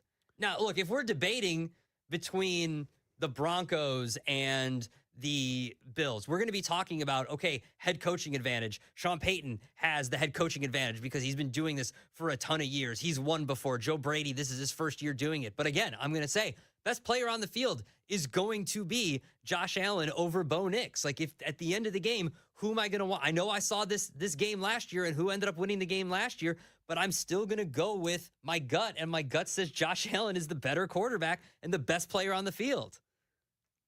I understand what you're saying. It's that is such a simplistic way to view this. But to just say one possession, which quarterback, because you're also painting this picture like Lamar Jackson can't, at the end of a game, have a great drive. He doesn't win big games. Okay, but his head coach just got fired, and a lot of people in Baltimore wanted to blame John Harbaugh for some of that. Okay. So I get it. I'm reacting to your reaction. I'm just saying, like, do these games not come down to one? Do these games not come down to one possession games? But like when you pick a Super Bowl winner, you don't just look at the list of, all right, let's look at the quarterbacks. Okay, here. You usually, all right, I'm just going to pick the best quarterback against the second. I mean, best last year was kind of an anomaly, but you usually can't look at the winners of the last 10 Super Bowls. You can usually look at the quarterbacks and the teams, except for last year. How many times last year when we were at the Super Bowl saying, "Oh, this is kind of refreshing. We don't have Patrick Mahomes in this for once." Yeah, that was a tired story. I was over the Chiefs. Now they have a redemption story. Okay. Now they might be interesting. No. If we get Kansas City back in the mix. Because Travis Kelce's in it. No one cares. Oh, we talked to Soren Petro the other day. You can find the podcast on the Bleck Abdalla podcast page on Apple, on Spotify, on Odyssey, on our YouTube channel, Bleck Abdalla Show. He painted the picture. Like, this Chiefs rebuild or reform or reshape that they're doing, there's no guarantee that they're going to be any good, because last year when they had Patrick Mahomes healthy, they weren't any good. So that just might be where the Chiefs are in the AFC right now. It's Bleck Abdalla here on Westwood One Sports and the Westwood One Sports app. You can text the show at 310-840-4910. We have a texter from the 209 out in California. The text says, "No Sasquatch out here. Just go about your day." Signed, Harry Henderson. That's a deep cut right there. That's a good. That's a deep cut. Good text. That's funny. That's a really good text. That's funny. That's funny. I like that. From the 847, which is in the Chicagoland area, the texter says, "Bleck could not be more incorrect about Bigfoot. This is why this show needs Abdalla. Thank you for your service, AA. You're welcome. You're welcome for being the voice of reason on the show. Why? Because I said that I think it's unrealistic that no one has seen a Bigfoot to this point. Yeah, they're really good at hide and go seek. They don't know that you're playing. They don't know that that's the game. Or they know that they're playing all of the time. What's wrong with you? They just think it's a constant game. Yeah, they don't want to be seen. They're the best at it. They don't want to be seen. They don't want to be caught. Well, they'd be caught and studied and poked and prodded. Nobody wants that. Yeah, you're right. Nobody wants to be poked and prodded. What is wrong with you? They just don't know. They don't know that that's the case. They do know. They see all this stuff that we're dealing with. They don't want any of that business. It was John Lithgow in Harry and the Hendersons, right? It was John Lithgow, yeah, it was. That was good stuff. It was a great show. I enjoyed that back in the day. Yeah, it was a great show. Absolutely. Bleck Abdalla here on Westwood One Sports and the Westwood One Sports app. So you can text the show at 310-840-4910 throughout the show. And if Raj sees one in his backyard, a Bigfoot that is, he will let us know. As Raj's over-unders are coming up in just moments here on Westwood One Sports to update the latest with Kyler Murray. So Kyler Murray, from reports from yesterday, Adam Schefter, Tom Pelissero, the NFL Network, ESPN, everyone's reporting that Kyler Murray is meeting with the Vikings today. As one source put it to Schefter on ESPN, quote, "I would be shocked if he's not a Viking." So that's the quote going around. Tom Pelissero also pointed out that Kyler Murray is expected to speak to 3 to 5 teams on Zoom on Wednesday and Thursday of this week to potentially check out their quarterback situations for 2027, which the point of this would to reintroduce himself to teams and to get a jump start on next season.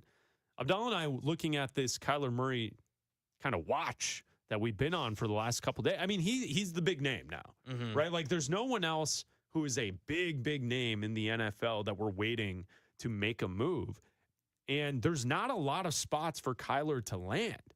And really, and the way we've kind of pitched this the entire time is if Pittsburgh has Aaron Rodgers locked in and he's back for another season, it feels like Minnesota is the only other option for Kyler Murray this upcoming season. Yeah, and I'm not counting them out for 2027 either, because if Kyler Murray goes to Minnesota, they have a good year.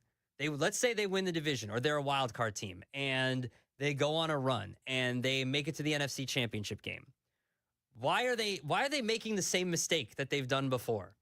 Why are they letting Sam Darnold out of the building again? Why are they and Daniel Jones has only done it for a few games and then he got hurt. But why are they making that same mistake? Trade the other guy. Let someone try to fix J.J. McCarthy. Do that. You're not married to J.J. McCarthy. Trade him. Let someone try to fix him. Of the 5 teams that you listed to me last hour, trade J.J. McCarthy to him and sign Kyler Murray to an extension. So from the Tom Pelissero report saying that Kyler is talking to 3 to 5 teams this year, preparing for next off season to reintroduce himself and to kind of set himself up to perhaps take one of those jobs. I came up with 5 teams. Abdalla pointed out a team that I left off, Cleveland. Yeah, Cleveland Browns, that's a good option. I had also on the list the Pittsburgh Steelers, the Los Angeles Rams, New York Jets, the Houston Texans, and the Atlanta Falcons. Those were the 5 teams I had. You added the Browns. I think those 6. I'm guessing if we knew the teams that he was talking to, at least 3 of those teams would be on the list. Don't you think that? I'm guessing. I'm guessing we're at least hitting 3. We're at least hitting 50%. Don't you think Mike McCarthy would look at J.J. McCarthy and say, I could fix that? Oh, yeah. He would look at J.J. like a T-bone steak. Yeah. Absolutely. His mouth would water Are for you that. kidding me? Would you rather have Ty Simpson or J.J. McCarthy? Oh, man. I think I would go with J.J. McCarthy. Okay. So if you're the Vikings, I think I would go with J.J. McCarthy. If you're the Vikings and Kyler plays well for you this year, why are you making the same mistake that you've done for the last 2 years? And then if he goes to another team, you watch that team have success again in your face. Why would you do that? Trade the other guy. Yeah, that's an interesting point you bring up. Ty Simpson or J.J. McCarthy? Who would you rather have? It's Bleck Abdalla here on Westwood One Sports. Who will have more sacks next season, Max Crosby or Tyler Hendrickson? Who will have more sacks next season? We'll do that next here on Bleck Abdalla. The tournament is coming. 64 teams, buzzer beaters, bracket busters, upsets nobody saw coming. This year, DraftKings is giving you a free shot at $1 million with a free-to-play Survivor pool. Pick one team each day of the tournament. If they win, you move on. If they lose, you're out. DraftKings, download the DraftKings Sportsbook app now and use code B&A. That's code B&A to enter the free Survivor pool for your shot at $1 million. In partnership with DraftKings, the crown is yours. Gambling problem? Call 1-800-GAMBLER. In New York, call 877-8-HOPE-NY or text HOPE-NY at 467-369. In Connecticut, help is available for problem gambling. Call 888-789-7777 or visit ccpg.org. 21 plus, 18 plus in D.C., Kentucky, New Hampshire, and Wyoming. Eligibility restrictions apply. Void where prohibited. One free entry per customer. Must enter prior to tip-off. $1 million prize split if multiple winners. Terms dkng.co/mania survivor pool. No colleges or universities or the NCAA are affiliated with this promotion. Chaos. The Ravens backed out of their trade for Max Crosby. Will he return to the Raiders, or will the elite pass rusher be traded again to another team? We'll let you know what happens next and what it means in this historic saga. Westwood One Sports.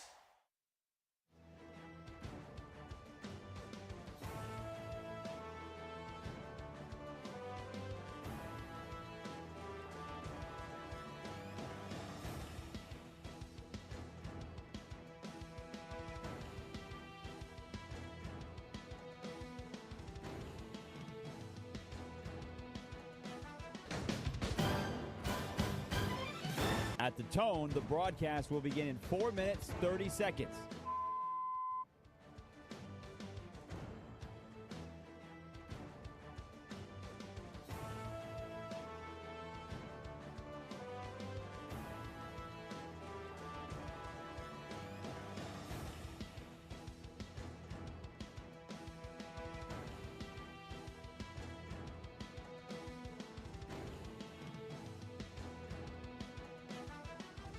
At the tone, the broadcast will begin in 4 minutes.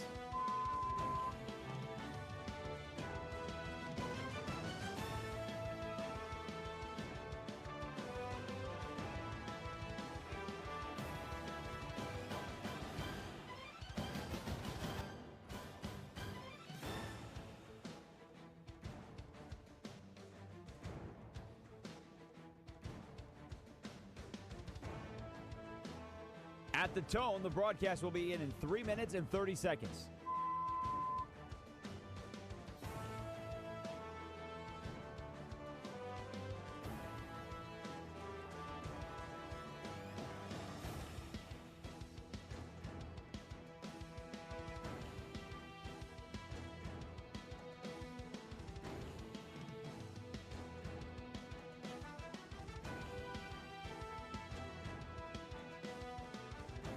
At the tone, the broadcast will begin in 3 minutes.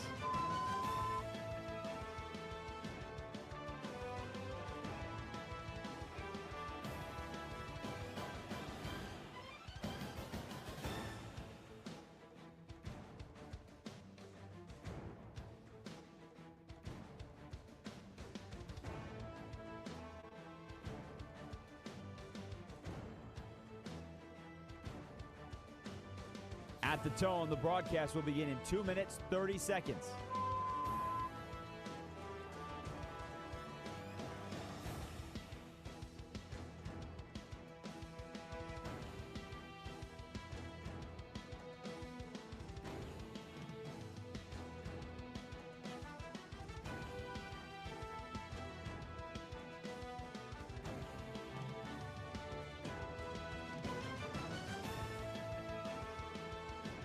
At the tone, the broadcast will begin in 2 minutes.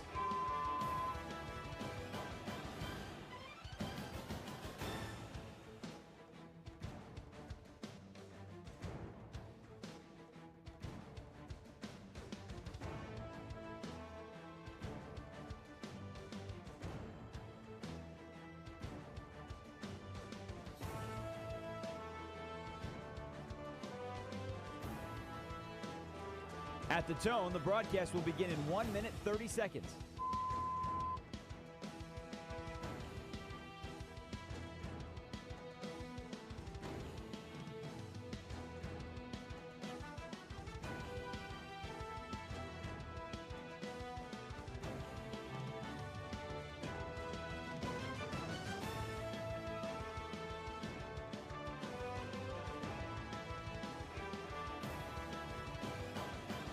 At the tone, the broadcast will begin in 1 minute.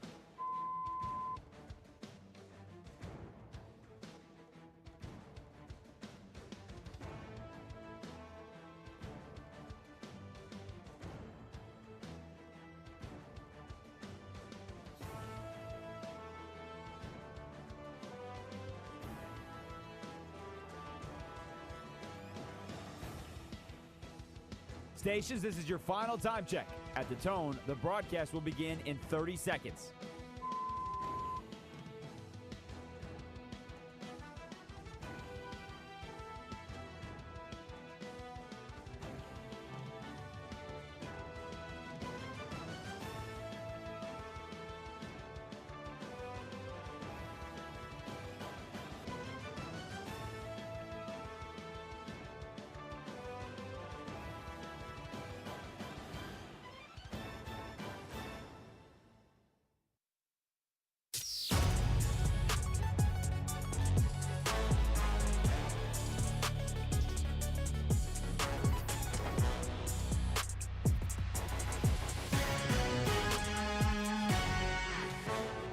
This is Bleck and Abdalla on Westwood One Sports.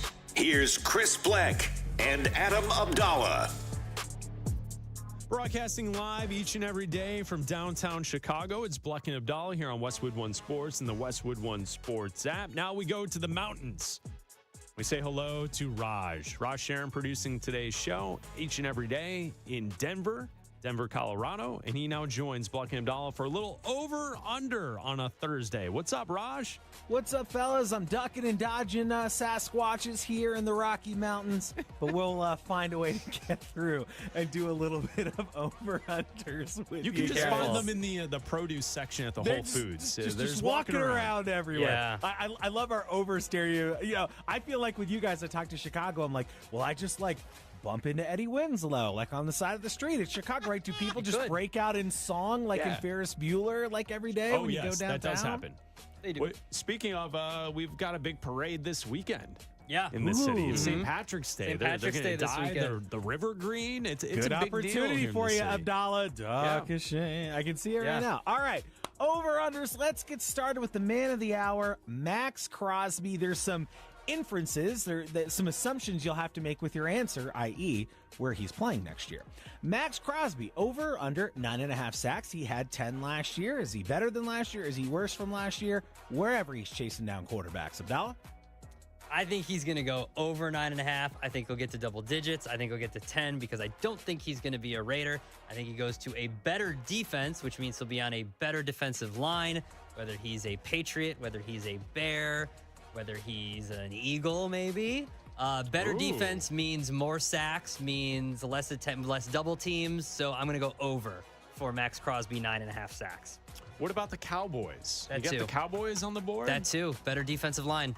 Hey, Raj, I'm going to go over that number. I think Max Crosby, wherever he plays next season, he'll get to double-digit sacks. I could see that absolutely. And I think it will be either in Dallas or Chicago for Max Crosby, and he will get those sacks. I could see it. So I'm going to go over that number. I don't know, guys. I just got off the phone with my friend Eric DaCosta. I'll be surprised if he can walk with his knee in that condition. You know, just be really shocking. All right, next up on Over-Unders, we'll stay in Baltimore. Their new pass rusher. By the way, guys, the Ravens' pass rush has been near historically bad the last few years in terms of sacks, pressures, everything. And now the man with the long sleeves, Trey Hendrickson in Baltimore. He had 17.5 sacks 2 seasons ago. Last year he dealt with injury. So wanted to make this a little fun. Will he be better or worse? So I set the number at 17.25. Over, under 17.25 sacks for Trey Hendrickson. Bleck? Oh, yeah, I'm going under. I think with Trey Hendrickson, what he's been able to do a few years ago removed, right? 2024. I don't think he's going to be that type of player. He could be impactful. I could see him getting 13 sacks, but to get all the way to 17.25, get up there as one of the leaders in the NFL in sack total this upcoming season, I think that's, I'm going to go under that number. I don't think that that's going to be the case. Okay, so I got to do some math here. Okay, so bear with me. Okay. He's going to. They play the Bengals twice, so that's 10 sacks. 5 a game? 5. Oh yeah, that's a horrible offensive line, dude. And he's going to get some revenge against Joe Burrow. Okay. Not necessarily Joe Burrow, but the organization itself. So can he get 8 sacks against the other teams that he faces? I'm still gonna go under. Yeah, the age, time is the one thing that's undefeated, and I think he's just gonna go. I just think he's gonna go under. It's age and no longer Miami basketball. Miami of Ohio basketball. They lost. Yeah, Miami of basketball. Yeah. They still should get in the tournament though. They still should get in. Put them in. Yeah, at-large bid. Yeah, whatever. Put them in. Whatever. I don't know how it works. Josh Graham tried to explain it to me last somebody week. Called Josh Graham. He's pouring. He tried to right explain now. it to me. He was like, "Well, let's do the math here." He's like, "So many at-large bids and so many automatic bids." So And it I was like, "Dude, I don't care. They're ranked whatever. Put them in." Like, you can't tell me that there's 64 teams and like the 19th ranked team in the country isn't going to get in. Shut up and put them in. Yeah, they should get in. Yeah, of course they should get in that large bid. Yeah, whatever. Absolutely. Yeah, put them in. I don't care. Put them in. I'm going to look up some bracketology. I'll let you know what I find out. Okay. Raj? All right, guys, next up, the quarterback we've been talking about today. It seems full steam ahead. He's going to the Vikings. But for how long? He's already meeting with other teams. You know, you're dating someone else before somebody I don't know. Makes sense of this thing for me, Abdalla. Kyler Murray over under 1.5 seasons with the Minnesota Vikings. Oh, man.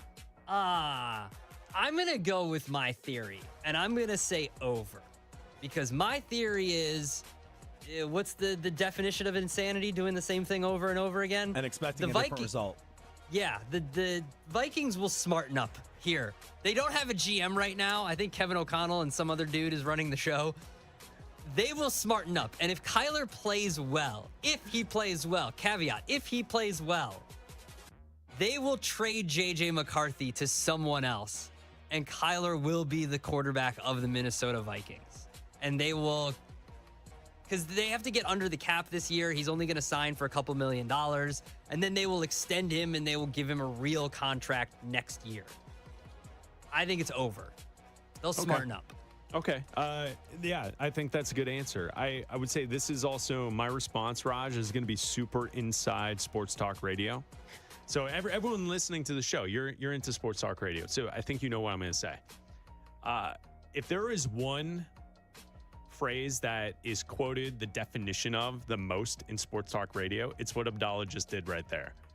What's the definition of insanity? Yeah, it is. I have heard that thousands of times in my life. But no one knows the actual saying. You're just like, whatever that saying is, what's the definition of insanity? Every sports talk radio host in this country does that thing. Yeah. Well, what is this team doing? They're a bunch of idiots. What's the definition of insanity? They've done it twice already. No, I know. I'm not calling you out. I'm just saying if you listen to sports talk radio, that is something you hear over and over and over again. Yes. It's just this fits the bill. It's like when people say LeBron is doing LeBron things. Oh, that's my favorite. What does that mean? If LeBron could be LeBron tonight. On NBC the other night. The Lakers.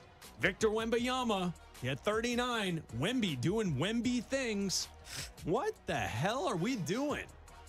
All right, to answer your question. Oh, also side note, is I'm totally submarining this segment. Yeah, what are you doing? Bracketology says Miami of Ohio will be an 11 seed. Okay. And right now they're paired up to face off against North Carolina. Oh, come on and raise up. A 6-11 matchup. Okay.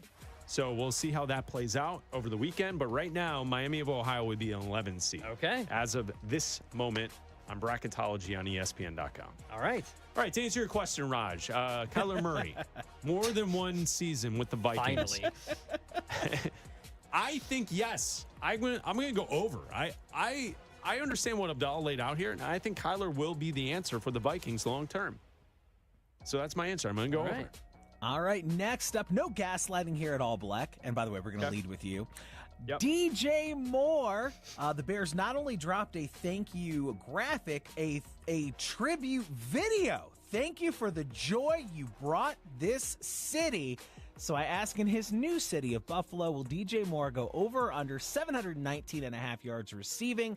Shakir led the Bills last year with 719. Moore was at 682. So essentially I'm asking, will DJ Moore be better than what Josh Allen has had? Over or under, Bleck? Okay, first of all, I have to defend myself. I don't hate DJ Moore. He's a good football player. I called him Zach LaVine. He's Zach LaVine in football And you are cleats. known Zach LaVine hater. Well, no, I just point out the reality. You are known in of this a player. city, in this city of Chicago as Zach LaVine hater. And was I wrong? No, you weren't. But like you called him Zach LaVine. That means He didn't deny like, it. yeah, like that. Like I'm just saying. I Like, didn't hate him. I just said he wasn't good. okay. He wasn't the caliber of player that he was getting paid to be. All right, just answer the question here. Come on. What are you doing? I'm having a conversation with my In friends. fairness, Abdalla, I did gaslight him a little bit. with the question. You did. All right, I'm going to be positive. I think DJ Moore gets to 720 yards receiving. I think he will be the leading receiver, and he will get over the number that Shakur had last year with the Bills. So I think he will have more receiving yards. DJ Moore will have more receiving yards next season with Josh Allen than he had last season with the Chicago Bears. I mean, he got to 1,000 with Justin Fields and Tyson Bagent. So he's going to go over. And he is much, I will say, he is very much worthy of a tribute video because he killed the Packers. Yes. He killed them. Yes. He eliminated them from the playoffs. Like, that is what he is going to be known for that catch. Yeah. That is, and I know It's an all-time catch. And was that except final with Bleck's going to well, remember that him for final quitting on his play route. against the Rams, okay, whatever. But DJ Moore will be known for killing the Packers. You can do two things at once. You can celebrate what he did in those games at the end of the season against Green Bay into the playoffs. You can do that, and you can also point out that multiple times in his career in Chicago, he let quarterbacks down by giving up on plays. It's just, that's the fact of the matter. And it happened in the last offensive play that he played in a Bears uniform. He didn't finish the route. Stay here then, Bleck. This is a team he's going to with deep Super Bowl aspirations. And hypothetically, an AFC title game against Baltimore. Are you trusting him to come through for Josh Allen? I would say no. Oh, I'm saying yes. I would say no. I'm saying yeah. And I think we did an over-under on this. Maybe we did this last week. We talked about this last week, and I said it's because, I mean, we can all agree Josh Allen's a better quarterback than Caleb Williams. So yeah, Caleb Williams can sail some throws. He's not the most accurate. And detractors from Caleb Williams will throw the completion percentage at you. Josh Allen's a better quarterback than Caleb Williams. I think he will come through for Josh Allen. That's mostly the reason why I am picking the Bills as the best team in the AFC, because he has a real weapon now. Like, he has a good weapon, a reliable weapon now. That's why I like them so much. All right, guys, moving on. We're going to go to the quarterback position now down in South Beach. Tua Tagovailoa won 6 games each of the last 2 seasons, so I set this number at 5.5. Over, under, 5.5 wins for Malik Willis, Abdalla. Under. Who's he throwing to? What's he? They got nobody down there. They got nobody. They've got no defense. They've got no weapons. I think Waddle's still there. Maybe Waddle's there. Waddle's still there. Yeah. Okay, he's got one guy. That's it. Like, They have the culture builder of Jeff Hafley. Okay, yeah, Jeff Hafley. Come on. That offensive mastermind, Jeff Hafley. He's a defensive head coach. Yeah. Under. That I can't. I love betting under on teams. Is that their win total? No, I think Raj is just going off said it because that's how many the Tua wins won. for With Tua. the Okay, concept I'm is gonna. Malik better than Tua. Chris, you look up. You give your answer. I'm gonna look up their win total real quick. Well, I'm going to go under as well. Okay. Under Malik Willis, 5.5 wins next season. Yeah, It's 5.5. I don't think that's going to work. I love betting under win totals, so I can I can root for the crap. Yeah. And I'm definitely betting the under 5.5. And I swear, I didn't look it up. I just came up with that number off Tua. Okay, let's stay with Tua. Look at you, line setter Raj. Look at that. Raj. Let's stay with Tua, and let's stay with 5.5. Over under 5.5 starts for Tua Tagovailoa in Atlanta. I'm going to go over. I think Tua starts for the majority of the season next year for the Falcons. I'm not saying he's going to turn out. Yeah, because I don't think Penix will be ready to go from the jump, and then throughout training camp, Tua will have a leg up. And then as the season goes, he will be the starter, and then at some point they'll flip it when Penix is, quote, healthy and ready to go. I'm going to say over, but I think he starts, Penix comes back, he gets hurt, Tua has to come back in. It's so sad. He's always getting hurt. Oh, yeah, don't draft him then. I don't know what to tell you, man. And finally, guys, from the world of entertainment, Fox and Hulu have given a 2-season order to a new show called Stewie, a spin-off of Family Guy centered on the Griffin's evil genius toddler son. The new animated comedy will follow Stewie into preschool and explore time and space travel. It comes from Seth MacFarlane and 20th Television Animation. It's targeted to premiere on Fox during the 2027-2028 slate and stream the next day on Hulu. They've ordered 2 seasons of it, so I set the number at 2.5. All right, Bleck, over under 2.5 seasons of the new show Stewie. Okay, so people watch these shows. I don't watch them, but I would guess that people will. I'm confused. What's the difference between Stewie and Family Guy? This is only about Stewie. But Stewie is this is only about Stewie. Like, I understand Peter and Brian and all that. Like, I understand the collection, but only about Stewie. Stewie's like the main driver of many of the topics in conversation on the show. And the plots. About Stewie, okay? So I'm going to go over, because I think with cartoons like this, they're just somewhere on a streamer somewhere that no one will ever see, and they just keep making them, and they're just there. I know it's not the same. It's not the same thing, but it's the same creator, same concept. Do you guys know that American Dad has 23 seasons? That's what I'm saying. Yeah, Yeah, over. American Dad. Way over. Way over. Hit the There over. are 23 seasons of American Dad. What's your favorite episode? Of American Dad? Yes. I can't even come up with a witty response to that. Please text the show, 310-840-4910, your favorite episode of American Dad. The one where they canceled it. No, it's still going, isn't it? Is it? I think it's still on. It can't be still on. And that does it for Over Under today. Oh, all right. Thank you. Yes, thanks, Raj. Yes, thanks, Raj. I mean, I honestly, when you look at a show and it's called Stewie, what Family Guy is essentially about Stewie. Well, you're not going to get the side projects about, Chris and Meg and... But it's the Stewie and Brian. That's the combination. I know, but you're not going to get that's the dream team on Family Guy. But you're not going to get the side. You're not going to get the other ones. There's not going to be other ones. They're going to go into space travel. Raj said it. Space travel. No, I understand. It's all going to be about Stewie. It's all Stewie. Bleck Abdalla. Thank you, Raj. Thank you for the over-unders today here on Bleck Abdalla. Sponsored by Progressive Commercial Insurance, protecting your business vehicles 24/7. See if you can save at progressivecommercial.com. Yeah, when I'm racking my brain for my favorite episodes of American Dad, it's a long list, Abdalla. Is it? You're a big American Dad guy? So many episodes. That's the one with the little fish in the fish bowl, Hey, right? The fish and the alien. Speaking of Hulu, how's the Scrubs reboot going? I need to catch up. It's so good. Oh, you weren't here the day. So we were, Jeff Schwartz was in, and I had to do I had to give Raj and Jeff like a 30-second rant on how delightful the revamp of Scrubs it's was good. after the first episode was released, but I missed the last 2, so I need to catch up. Oh, you got to catch up. I haven't watched the next 2 either. I watched the first 2, and it didn't skip a beat, man. It's so good. So we're glad that it's back, but now we're not actively watching it. So what the hell is our problem? Well, there's sports on. We're the reason it went away in the first place. There's sports on. I know there's sports on. Yeah. What do you want me to do?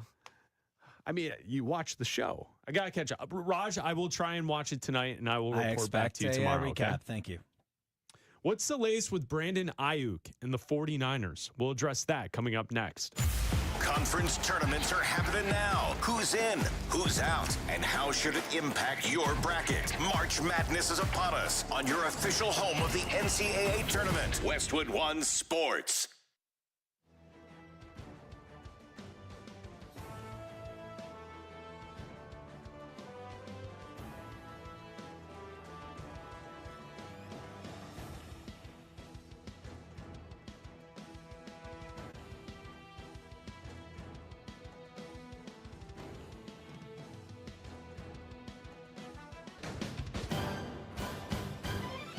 At the tone, the broadcast will begin in 4 minutes, 30 seconds.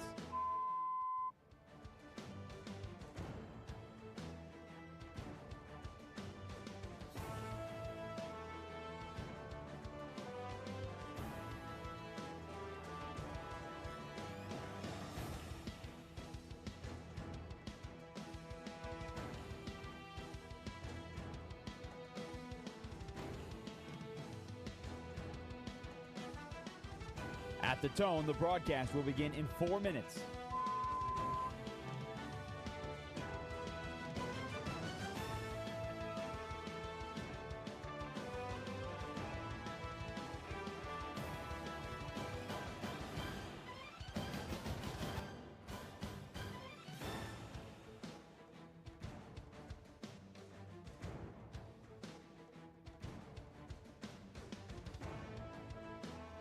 At the tone, the broadcast will be in 3 minutes and 30 seconds.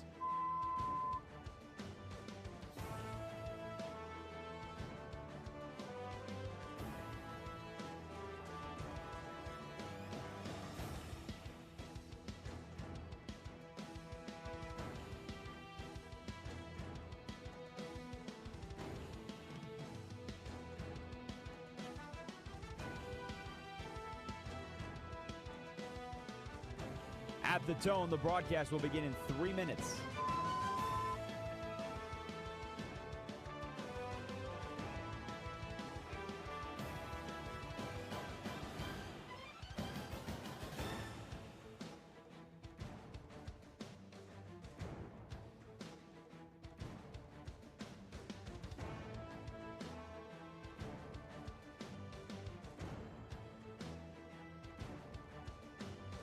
At the tone, the broadcast will begin in 2 minutes, 30 seconds.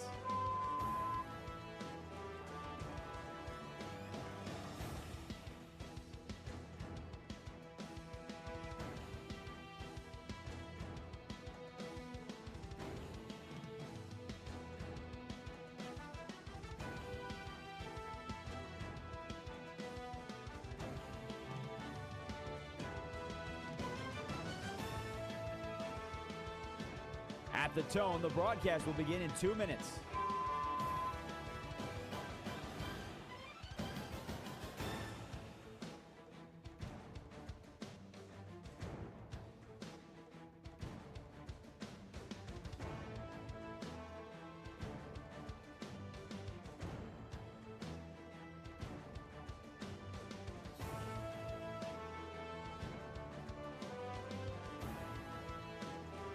At the tone, the broadcast will begin in 1 minute, 30 seconds.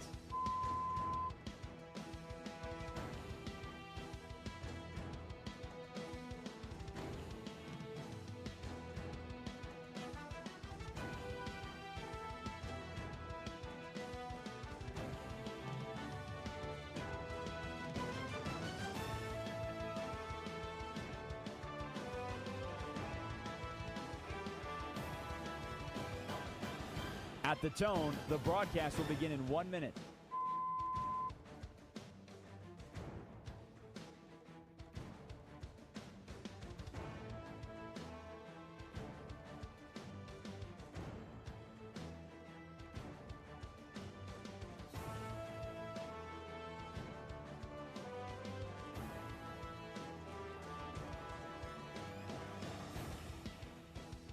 Stations, this is your final time check. At the tone, the broadcast will begin in 30 seconds.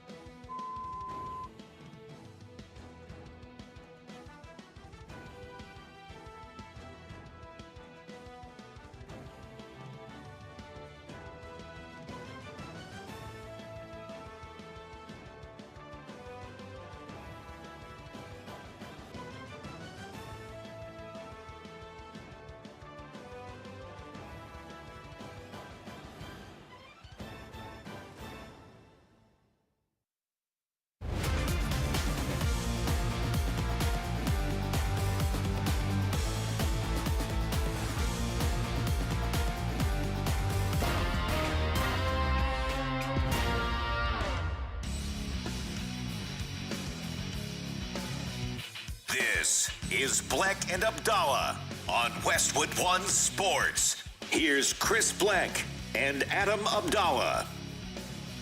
There's a whole list of free agents still out there in the NFL. We'll keep our eyes on it. Bleck and Abdalla here on Westwood One Sports and the Westwood One Sports app, like David Njoku, Jonathan Allen, Travion Diggs. Where are these players going to sign? You know, someone like Brandon Ayuk, in his situation with the San Francisco 49ers, it's not in a good place. And the latest with this situation, let's take a listen to Adam Schefter on ESPN television talking about the 49ers and Brandon Ayuk. Well, first and foremost, I know it says that they're planning to release him, but I'd like to add on that they're not planning to release him anytime soon. Okay. They essentially have no guaranteed money left in his contract, so they can hold on to him for the time being. They could hold on to him in the draft and see if they could flip him for a pick at that point in time. They could hold on to him until June. They've paid him an awful lot of money. I don't think this is happening anytime soon, despite the report. And I think that they'll be holding on to him for a little while to see if there's any trade value at all. Washington does make a lot of sense. He played with Jaden Daniels in college. They're very close. Jaden Daniels, I'm sure, would love to play again with Brandon Ayuk, but I don't get the sense that the 49ers are in any rush to move on from Brandon Ayuk, even though we know eventually they will. So, Abdalla, are the 49ers essentially just holding on to Brandon Ayuk right now to be petty?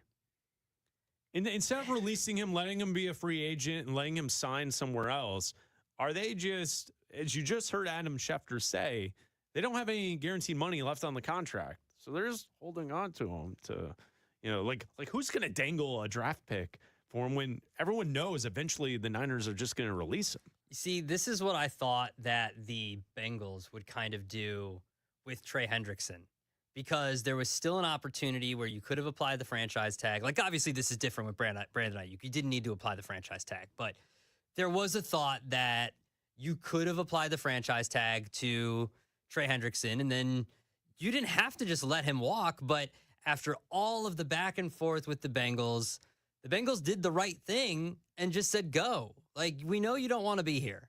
We're done with this.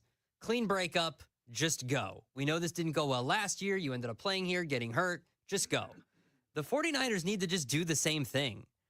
Just let him go sign, because now all of the high-profile free agents have signed. You're saying like all the contracts announcements are coming back. The Ravens just made Trey Hendrickson official. Yep. So now just let him go and let him go sign wherever, because teams are starting to make other plans.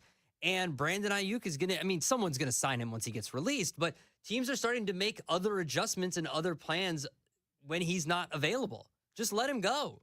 Yeah, it does feel to me like this is a bit petty. Yeah. That the 49ers are just holding on to him to deliberately not allow him to sign where he wants to sign, and they will release him at some point. They can do it at any point, up until June 1st, they can release him. Yeah. So like they could even hold on to him after the draft, which, a player of that caliber could still sign on somewhere without an issue. It's just to find the right situation, he would want to be a free agent now. So when you look at some of the other names that are out there who have still yet to sign, Deebo Samuel's out there, Joey Bosa, Juwan Jennings, there's some good football players that are out there. Cameron Jordan is out there. A pass rusher who's been with the Saints for a really long time, a little bit older player. But there are some teams looking for pass rush help. And maybe that is a less expensive option that a team could maybe take to booster the defensive line. These seem like options that either A, are not on the same page with what their value is now, and teams are waiting for their value to come down, or B, these are going to be post-draft additions. Yes. Because teams are waiting to see what they can get in the draft. Pro days are going on right now. Clemson just had their pro day. They've got a couple high-profile defensive players that are going in the draft.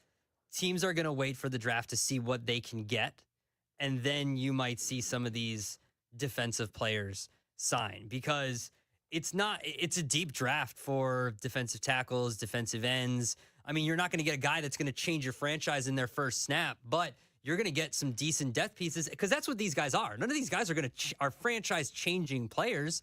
They're guys that are good depth pieces, and they're a little older, and they might not be signing for as much money. So why not wait? And if their value comes down, and it will definitely after the draft, just wait on these guys. There's no reason why there's no reason why you need to rush to sign any of these players But Brandon Ayuk is a little weird that the 49ers are still waiting to release him. It's Bleck Abdalla here on Westwood One Sports. Abdalla, do you have a skincare routine at the end of the night? At the end of the night, Do you have a skincare routine? Skincare routine. Are you seem very metro. Do you have a skincare I haven't heard the word Metro other than going to the fine establishment that is the Metro here in Chicago to see shows in a long time. I mean, I brush my teeth. Oh, okay. Yeah. So you don't do anything. No I skincare? put some like water on my face. Water on your face. Water on the face. I like. Well, when I get. What are you, like a cowboy from the 1800s? No, because I put water on my face. No, because you get like toothpaste on your face. And I spit into the spit. Yeah, because you get like toothpaste on your mouth, and I do like this. I do like one of these things, and like that's it. Yeah, and I go to sleep. A simple no would have been that's fine. It. Well, sometimes you get some I put toothpaste. Water on my face. Sometimes I get toothpaste on my face. Everybody gets that sometimes. What the hell is wrong with you? Well, that would have been a no. Would have been not true. Taco Bell is here to help you out. Okay. They have their Live Moss Live Gala that took place a couple days ago. A gala. And they announced 20 new items for their menu for this upcoming year. They also announced a Mountain Dew Baja Blast under the eye patches that you could wear under your eyes as a part of your skincare routine that are flavored Baja Blast, Mountain Dew Baja Blast. Would you get these Baja Blast eye patches and add them to your skincare routine before you go to bed every night? Ooh, they're caffeine infused. Like, you don't eat them. No, I understand that. So you're just going to lay them on your eyelids. Yeah, I'm in. So you would add this to the skincare routine. Are these like the gold patches I see on people that people wear? Yeah. You've seen them. A lot of women do that. Okay, some guys. Yeah, sure. Yeah, I'm in. Yeah, Let's do this. Can we wear them during the show? Can we acquire these and wear them? They're not for sale yet. Okay, we'll get these. Yeah, more information to come. Bleck Abdalla, we'll be back. This is Westwood One Sports.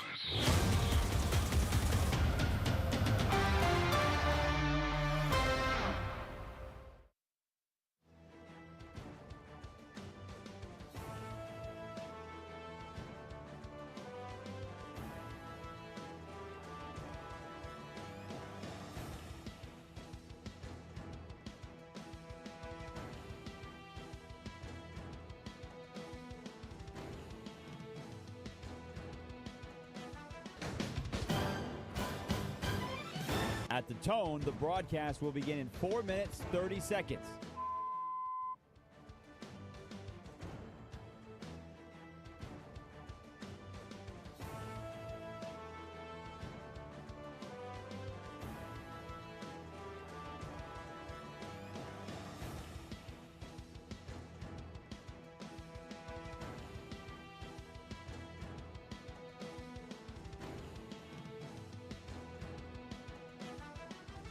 At the tone, the broadcast will begin in 4 minutes.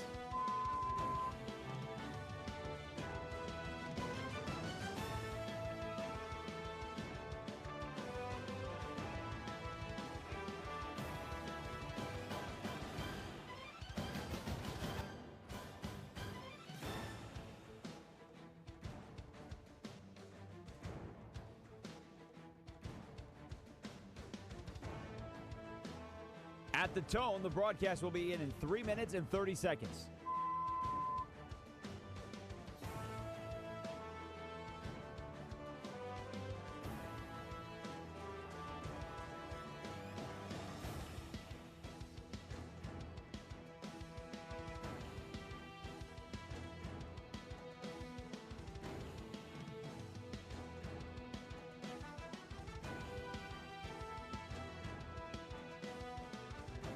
At the tone, the broadcast will begin in 3 minutes.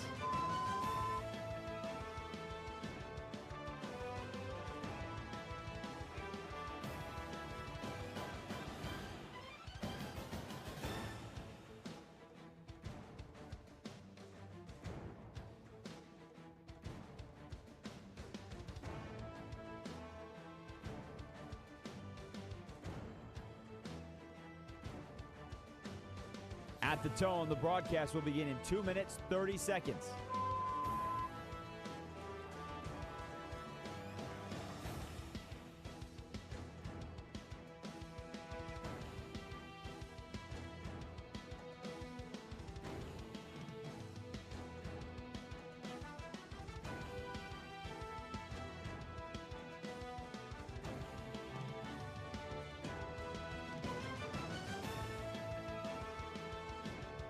At the tone, the broadcast will begin in 2 minutes.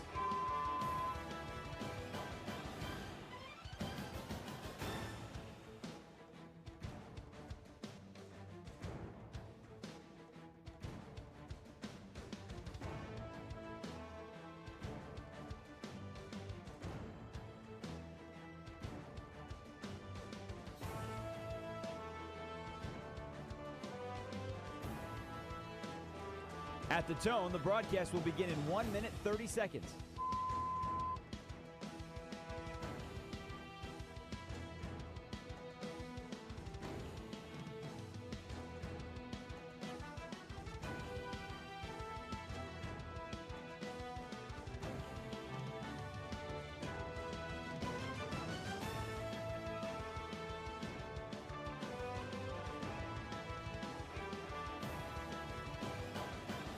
At the tone, the broadcast will begin in 1 minute.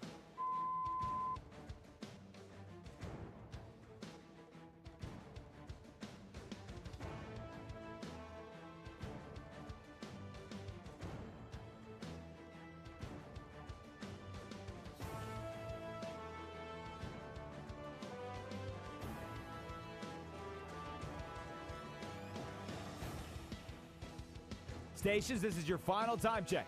At the tone, the broadcast will begin in 30 seconds.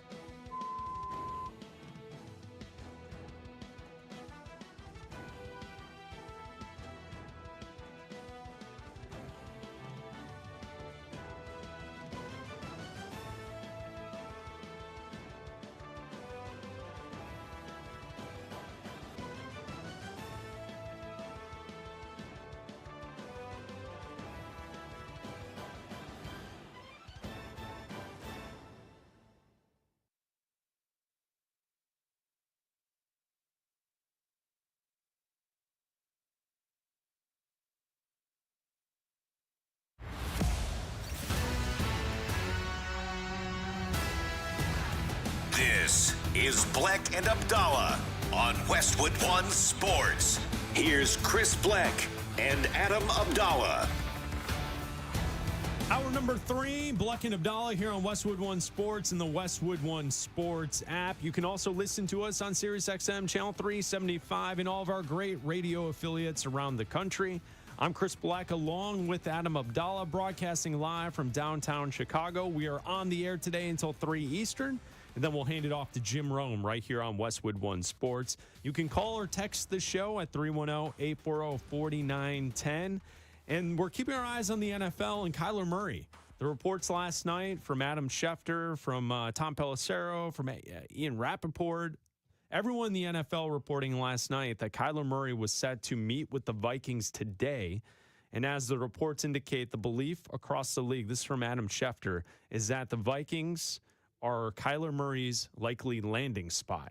So that's the big domino that we're waiting to fall in NFL free agency. Day 4 of NFL free agency. The legal tampering period started on Monday, and we've seen a lot of movement in the NFL, and we wait for Kyler and the Vikings to come to an agreement. And I think it's the most logical spot for Kyler to land. I think he will also have the best chance for success with the Minnesota Vikings, and I think it will make them a pretty good football team next season. Yeah, and if you look at the way the Vikings played last year, J.J. McCarthy, he started the year, he played the first 2 games of the year. They beat the Chicago Bears. He had the great comeback at the beginning of the season. In the second half, they just kept running the football. He made timely throws. He threw 2 touchdowns, that 1 interception, but he had a great fourth quarter. They ended up beating the Chicago Bears. They lost their next game against the Falcons. He was hurt, and then he missed a few games in between, came back in week 9, and really never found his footing for a while. He threw, 2, 4, 6, 7 interceptions in that time when he was playing, and not many touchdowns. At a certain point, he had more interceptions and turnovers than he did touchdowns. The last few games of the season is when J.J. McCarthy seemed to find some form of rhythm. But we started to hear reports towards the end of the season that Kevin O'Connell and that coaching staff wanted to bring in a veteran presence either to compete with J.J. McCarthy or take over the starting role from J.J. McCarthy. And then we got to the Super Bowl, the week of the Super Bowl, right before we went out to the Super Bowl, that Kwesi Adolfo-Mensah, the GM, was fired. And the story was the reason was because Sam Darnold, the quarterback that won a bunch of games for the Vikings the year before and took them to the playoffs, had a horrible playoff game, but won a bunch of games for the Vikings the year before, was playing in that Super Bowl. And also Daniel Jones, who was in their building, he was there as a backup, left and went to the Colts, and the Colts were one of the best offenses in the NFL until Daniel Jones was hurt and missed the rest of the season. And Kwesi Adolfo-Mensah was let go, and this team now in the Minnesota Vikings is now stuck with J.J. McCarthy, and Kevin O'Connell wants to find another quarterback to rehab or to bring in and fix and either test J.J. McCarthy and bring him in as a test or a competition. I think if you bring in Kyler Murray, he's your starter. Like, he's going to compete, and Kyler Murray is going to win that job because Kyler Murray has all the talent in the world. The question has always been his want to play the game. There's been the Call of Duty jokes. There's been all that kind of stuff. The want to play the game, if it's there, the talent can be there. You've got a great defense, a top 5 defense the last few years in the Minnesota Vikings. You've got Justin Jefferson. You've got great weapons. And, of course, Kevin O'Connell, he's the quarterback whisperer. If he can do it with Sam Darnold and Daniel Jones, think of what he can do with Kyler Murray. I feel like we see this in sports frequently when a team has a mistake or a blunder or a misstep, and then they go back directly to address that exact situation immediately. And I think that's what this is that the Minnesota Vikings were wrong in letting Sam Darnold walk. He's the better quarterback. Fact. It is. And I don't think you could come at us and say that J.J. McCarthy is better. That was the wrong decision to stick with McCarthy and to let Sam Darnold go. And Sam Darnold's better off. He won a Super Bowl, right? Like, and he's in a good situation with Seattle. So the exact response to a misstep like that is to do what? Is to this offseason, all right, let's go get the best quarterback that's available on the market. When we looked at this entire offseason picture a month ago, before the Super Bowl, and we were trying to project out the movement in the NFL in the offseason, I've been saying for over a month now that Kyler Murray is the best quarterback that was going to be available in this offseason. And I stand by that. He's a talented player. We can discuss his faults and his want to play, but he is a very good player when he's healthy and he's out there. And so I view Kyler Murray as a potential player who could have an even higher upside than someone like Sam Darnold. Sam Darnold, in the right situation, has won a Super Bowl now. He is a good quarterback. If you surround Kyler Murray with a team like the Seattle Seahawks, come on, we'd be talking about Kyler in conversations of, is he a top 10 quarterback? I don't think he is. No. But I'm saying hey, we were having some of those weird, strange conversations about Darnold at the end of last season. Where do you stack him among quarterbacks? Is he almost a top 10 guy? Like, if that were the case with Kyler, we would be doing this same. The Cardinals suck. They're a bad organization. Yeah. And quite honestly, they've always have been. There's very few bright moments in the franchise's history. So when you kind of look at it from that lens, I thought all off season that if you were a team that needed a quarterback and you did not have the number 1 pick overall in the NFL draft, that Kyler would be the best option. And if you're a team like Minnesota that is almost good enough to compete for a Super Bowl, they're pretty close. If they were able to land Kyler Murray, not only are they going to be competitive in the NFC North, but they're a team that's going to be competitive for a Super Bowl this upcoming season. And before you tell me that I'm wrong, look at Seattle. They just won a Super Bowl with Sam Darnold. Now, the Vikings have to have the defense step up to the plate like Seattle did. But I think that this makes a lot of sense for Kyler Murray to sign with the Minnesota Vikings. And I agree with you. Right now, they're plus 600 to win their division in the NFC North. They're all the way at 28-1 to win the NFC. But the Seahawks were a ridiculous underdog as well to win the NFC. It's not like where they are now at plus 475. They're the second favorite. behind the Rams, just slightly behind the Rams to win the NFC because they won the Super Bowl last year. So any team, to me, the Rams right now are still the class of the NFC. The Seahawks are right behind them. But after that, the Packers are right there, even though they lost a bunch of players. The Eagles are right there. The Lions, I think, are going to take a step forward. They had a down year last year, but I think they're still right back in it. The Eagles, depending on what they do, the 49ers, the Bears. Like, I still think that there are a bunch of teams in this wide open NFC, just like the AFC, is still wide open, that any team, if Kyler Murray goes to the Vikings and he has a good training camp, he wins the job, you've got really good weapons, you've got a top 5 receiver in Justin Jefferson. He had 2 touchdowns last year. You don't think he still had 1,000 yards, over 1,000 yards, only 2 touchdowns. You don't think he's frustrated by only having 2 touchdowns? Oh, I'm sure he is. Like, he's getting paid. Don't worry about that.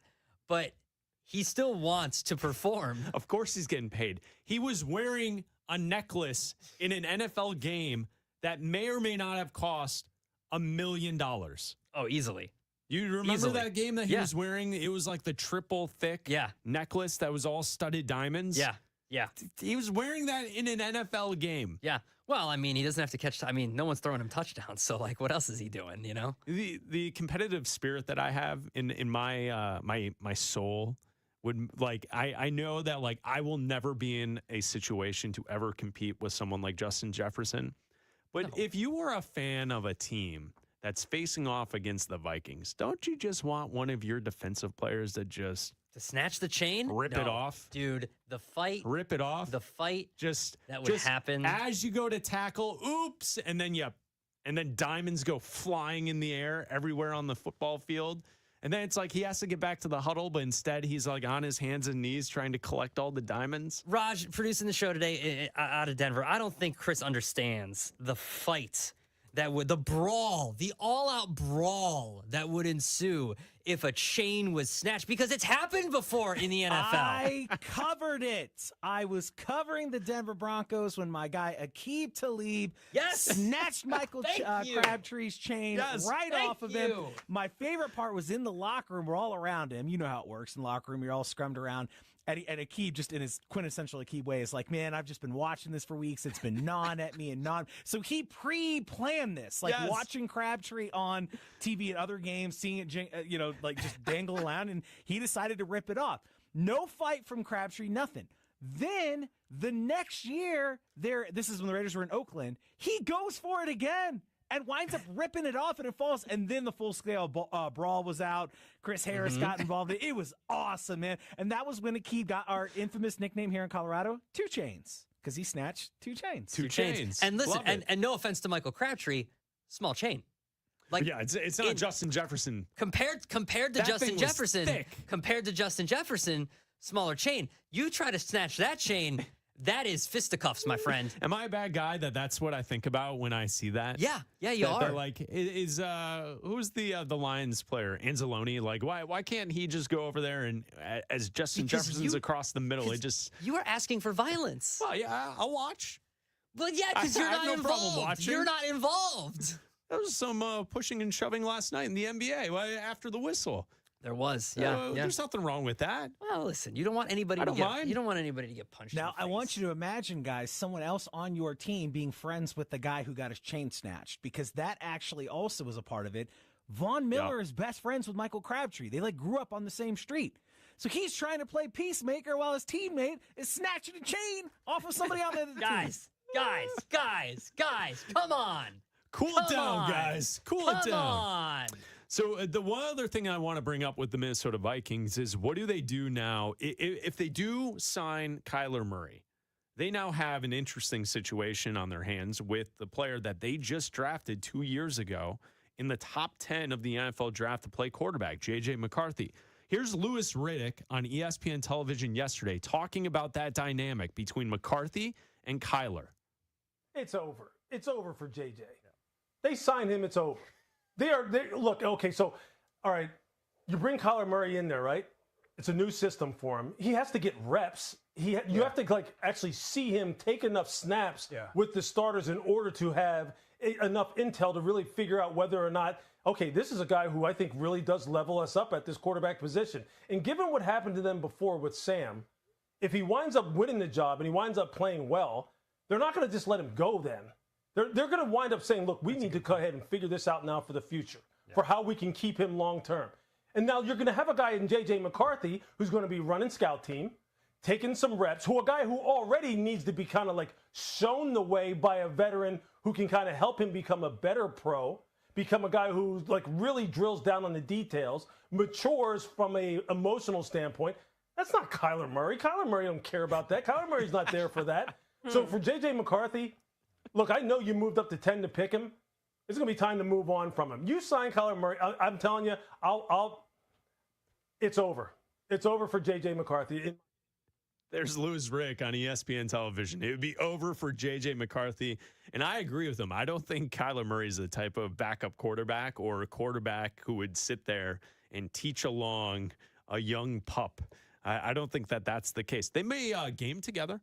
They may both tap in. Call of Duty? Yeah. They may We're tapping both, in? Yeah, they may both play together. And that's why I think, look, if Kyler Murray wins this job, you can't do what you've done in the past and let him walk in the offseason. If he wins the job, look, if he wins the job and he plays poorly, you let him walk, obviously, and you go back to JJ. But if he plays well and you win the division, or you do what Sam Darnold did and you win a bunch of games, you make the playoffs, you re-sign Kyler Murray, trade J.J. McCarthy. There's going to be another team out there that looks at J.J. McCarthy and a coach, Mike McCarthy, for the Steelers, that says, I can fix that. Because of the last name?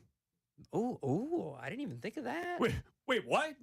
You're Adam Abdalla. You of all the things that you come up with, you didn't put that together. No, that's why you think that's a good pairing? I just know that my guy Mike McCarthy is a quarterback. Your guy. He's developed one Hall of Fame quarterback and one other former top 10 quarterback. I still think Dak's a good top 10 quarterback. The Dak Prescott, and he can probably fix J.J. McCarthy. Raj, you have the Talib audio for us? He's just been wearing that chain all year, man. It just been growing on me. So I said, if he wear that chain in front of me, I'm going to snatch it off. So he wore it in front of me, so I had to snatch it off. I love that. Awesome. That's great. And Talib's really good on a game broadcast as well. He is, yeah. I like. It's refreshing to hear his opinion. I want you to say, if we ever see Justin Jefferson, I want you to say. I don't want to snatch it. I just want to watch a fight take place in the game. I want to see someone else do it. I don't want to do it. Are you kidding me? You're the guy you're the instigator. No. I'm not a part of it. I'm not a part of this. You just want to see the violence. Blake's here. He's instigating. I'm not a part of this at all. I'm not a part of it. Ray in Chicago, you're on with Bleck Abdalla. What's up, Ray? Hey, happy Thursday, boys. Happy Thursday. What's going on, man? Man, what a show today. What a show yesterday. I mean, today we got Harry and the Henderson. We got Mrs. Doubtfire. That caller yesterday making the analogy about the wife and the engagement. You guys are on a roll the last 2 days. Love it. Thank you, Ray. What's up, my man? I got a question, and it's a little bit off topic, but it kind of brings in things from yesterday and today. I just really want to hear your opinion. So we know the NFL is obviously the leader in all right now. Everybody is top out of all the sports. And with baseball, after this year, we all know they're going to strike.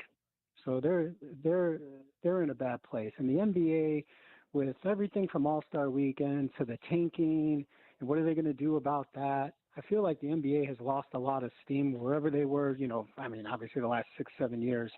But I don't like it that the NFL is thinking about doing like a Wednesday game. I still don't like Thursday games. In my opinion, it's just not as quality. So my question to you both is, what are your thoughts on what the NFL should or shouldn't do, like to not like oversaturate us? They got the most popular product as it is, but with the other sports going to be on a decline, I feel like this is their time to not lose, steam and make it where it's just too much for us. So I just want to hear what you guys have to say about that. I know it's not all calls Welcome Friday. Just wanted to bring that to you a day before. Thank you, guys. Yeah, thanks, Ray. And listen, on the Bleck Abdalla Show, all calls are always welcome on the show. You can always call us at 310-840-4910. To answer Ray's question, I think the way I said it yesterday is that from Labor Day until President's Day, or Valentine's Day, however you want to look at the end of the football season kind of ending as we go into the future. I feel like the NFL could place a game on any day within those parameters. Like, I'm not bothered that it could be a Wednesday going forward on the night before Thanksgiving having a game.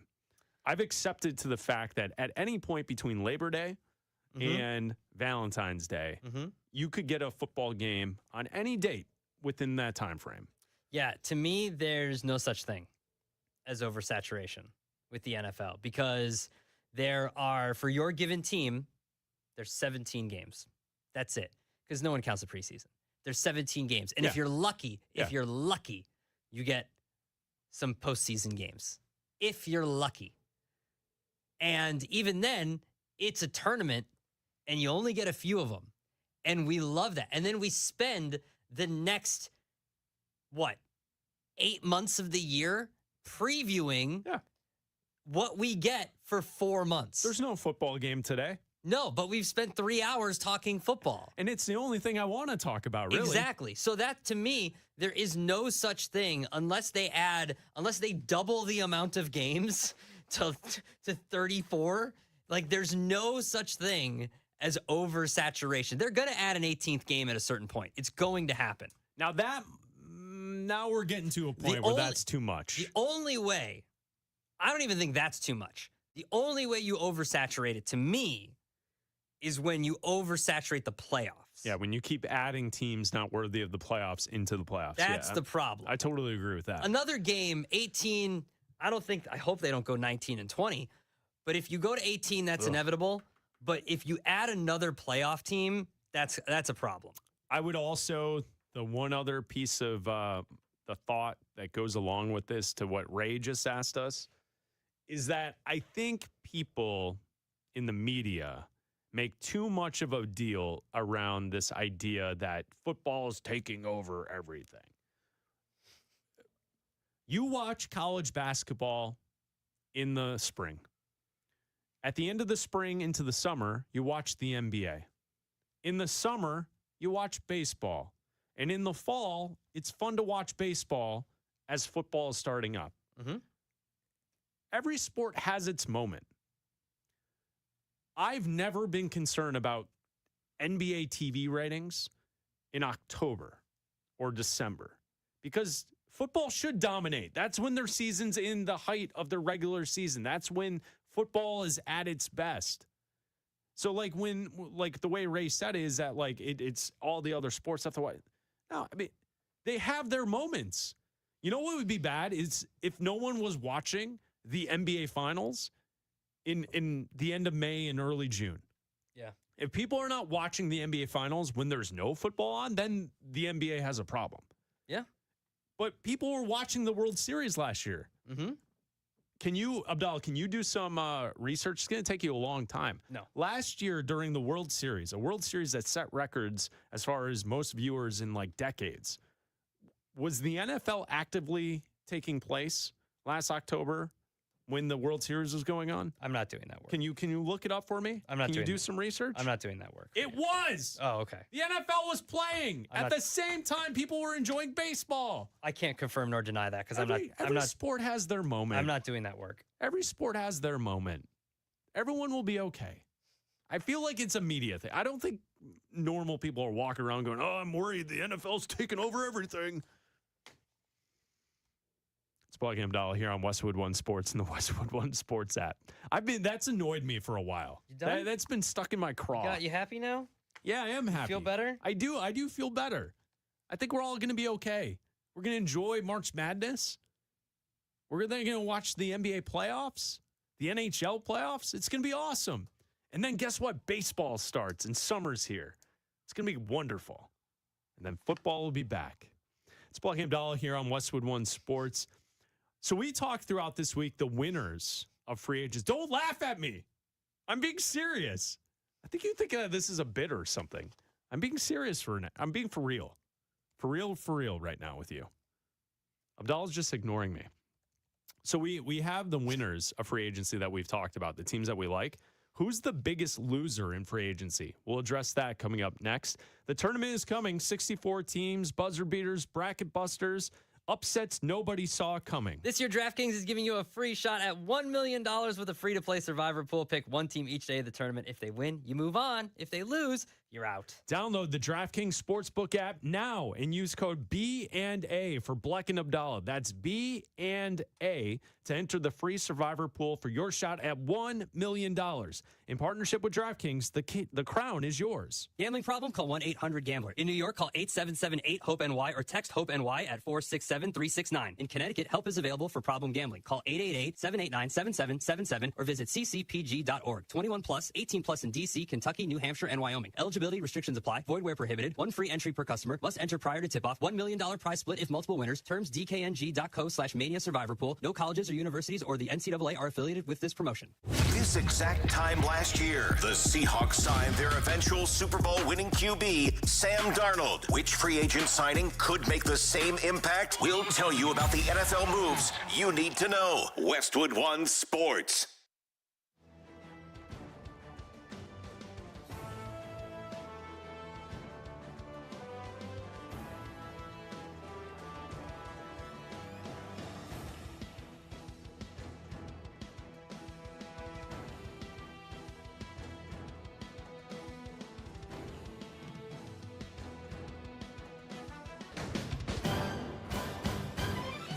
At the tone, the broadcast will begin in 4 minutes, 30 seconds.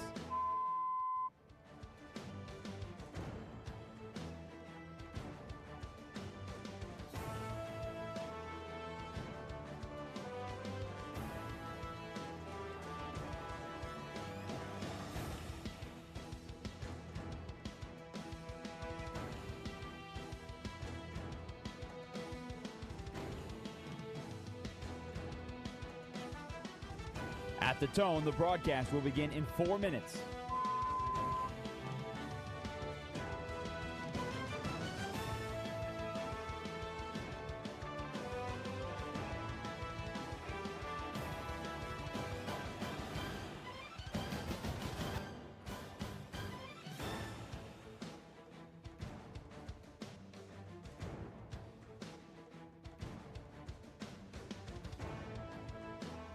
At the tone, the broadcast will be in 3 minutes and 30 seconds.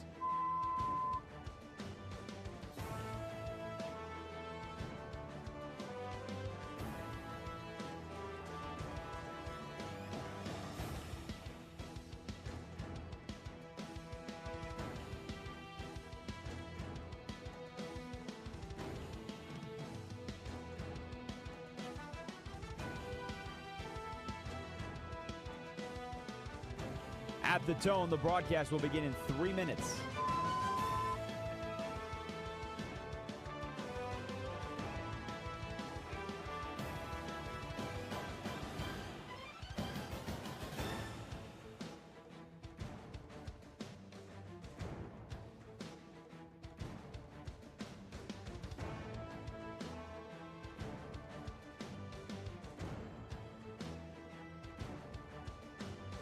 At the tone, the broadcast will begin in 2 minutes, 30 seconds.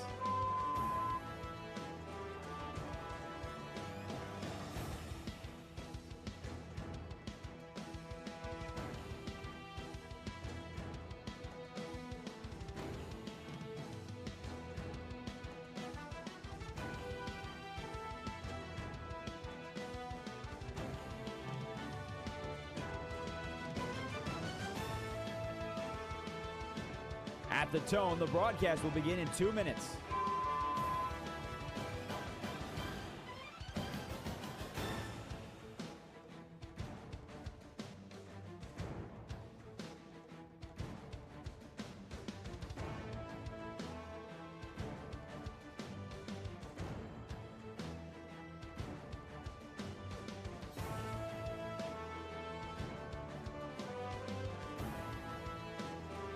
At the tone, the broadcast will begin in 1 minute, 30 seconds.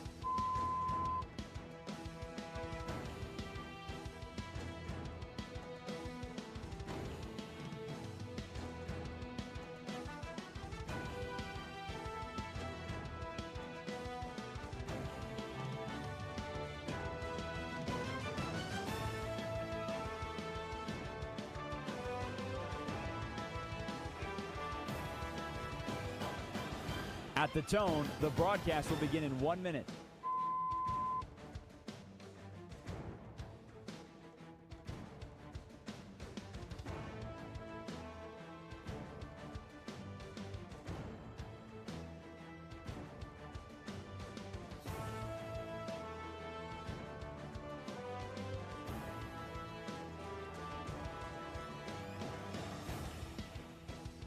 Stations, this is your final time check. At the tone, the broadcast will begin in 30 seconds.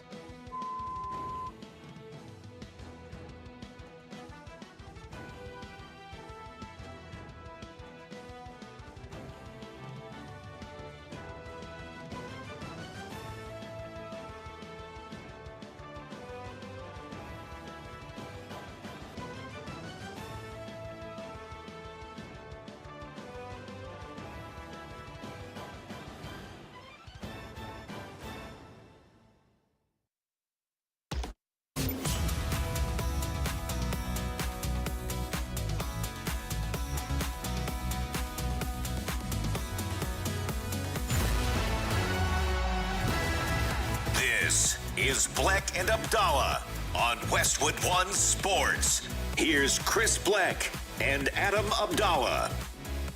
The latest news in the NFL, this comes from Jeremy Fowler of ESPN. Defensive tackle Jonathan Allen has agreed to terms with the Cincinnati Bengals on a 2-year, $28 million deal.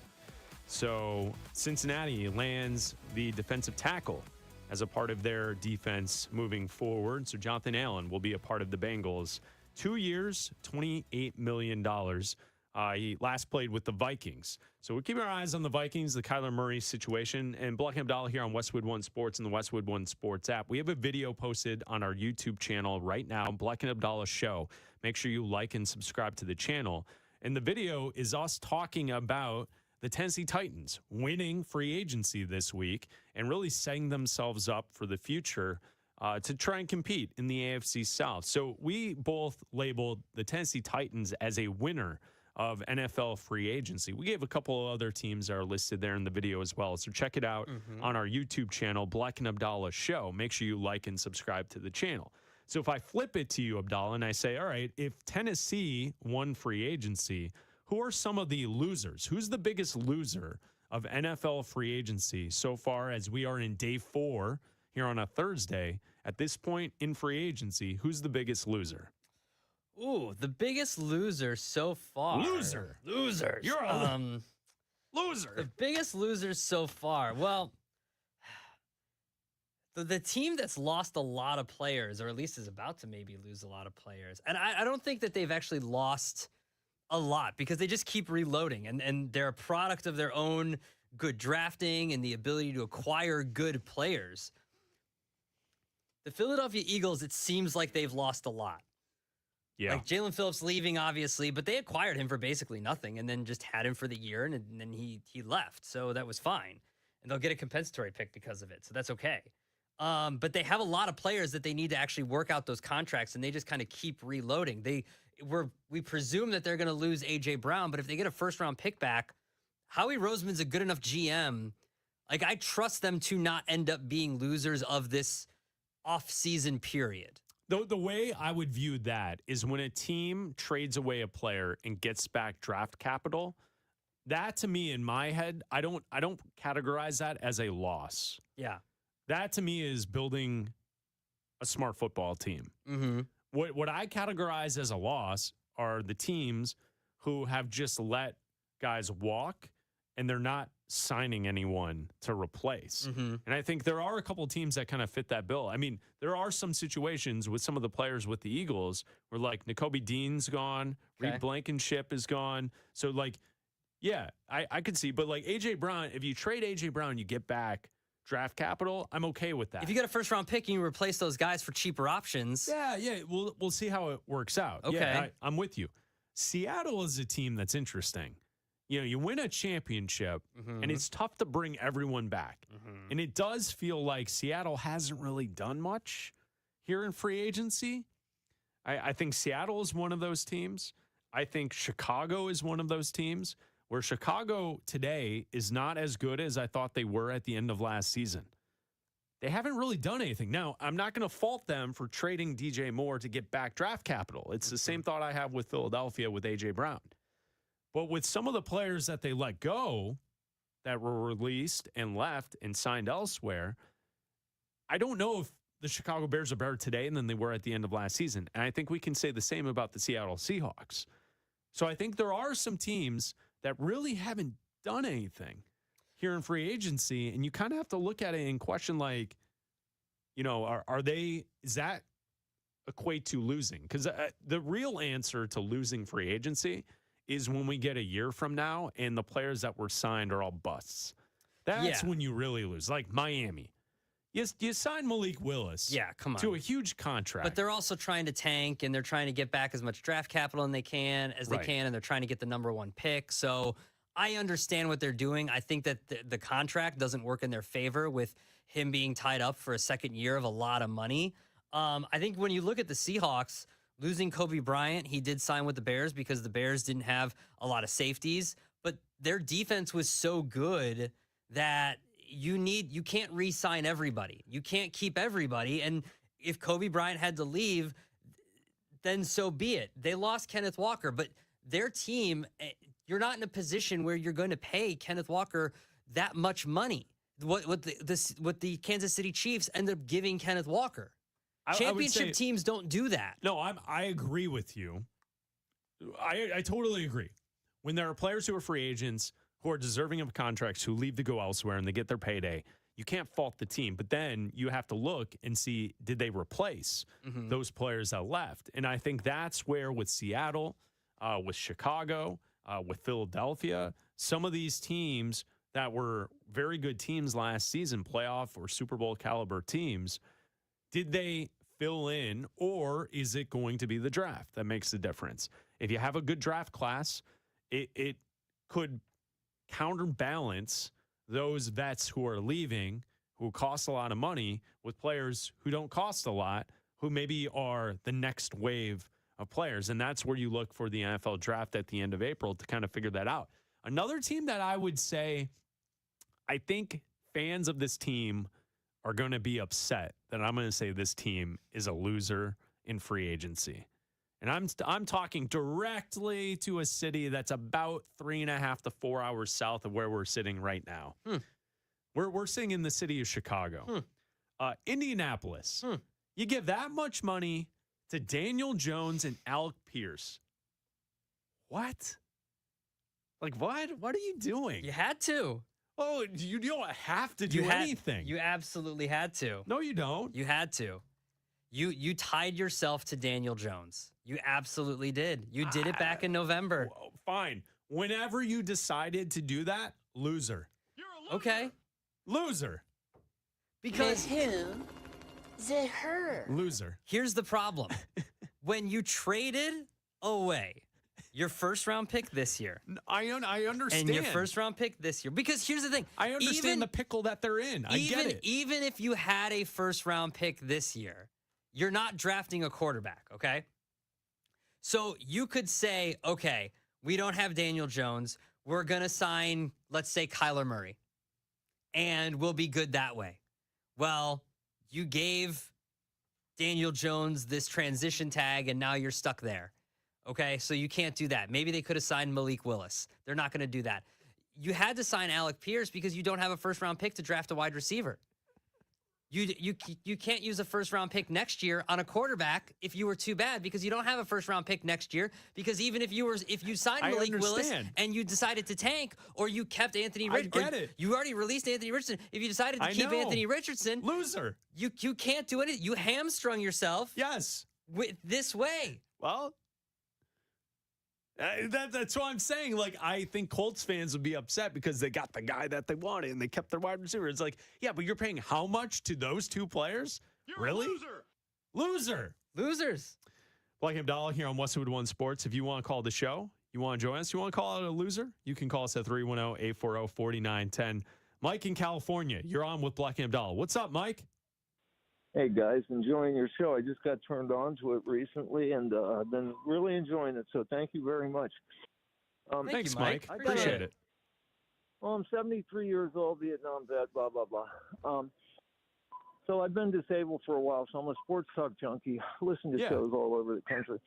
And but I want to turn you on to the best single gambling scenario I've ever heard of. It's the most conservative one I've ever heard of, and it's the most profitable or most for sure. I've been playing it 22 years. Okay. It's called the home dog strategy in baseball. So you go with start at the first regular season game, takes 5 minutes a day. You find all the home dogs, game 1 of the 3-game, 4-game series. Yep. You take the home dog. If he loses, you double down the second game. Yep. If he loses again, you double down the third game. Based on the idea that very few teams get swept at home normally, doesn't matter about pitchers, it averages about a 68, 69% return on your money over. And I've been doing it for a long time. And it doesn't take any time. Pitchers have no bearing on it whatsoever. So I thought you might be interested. Yeah, thank you, Mike. Yeah, thanks for the phone call. Yeah. Appreciate it. Call again, all right, my man? Yeah, sure.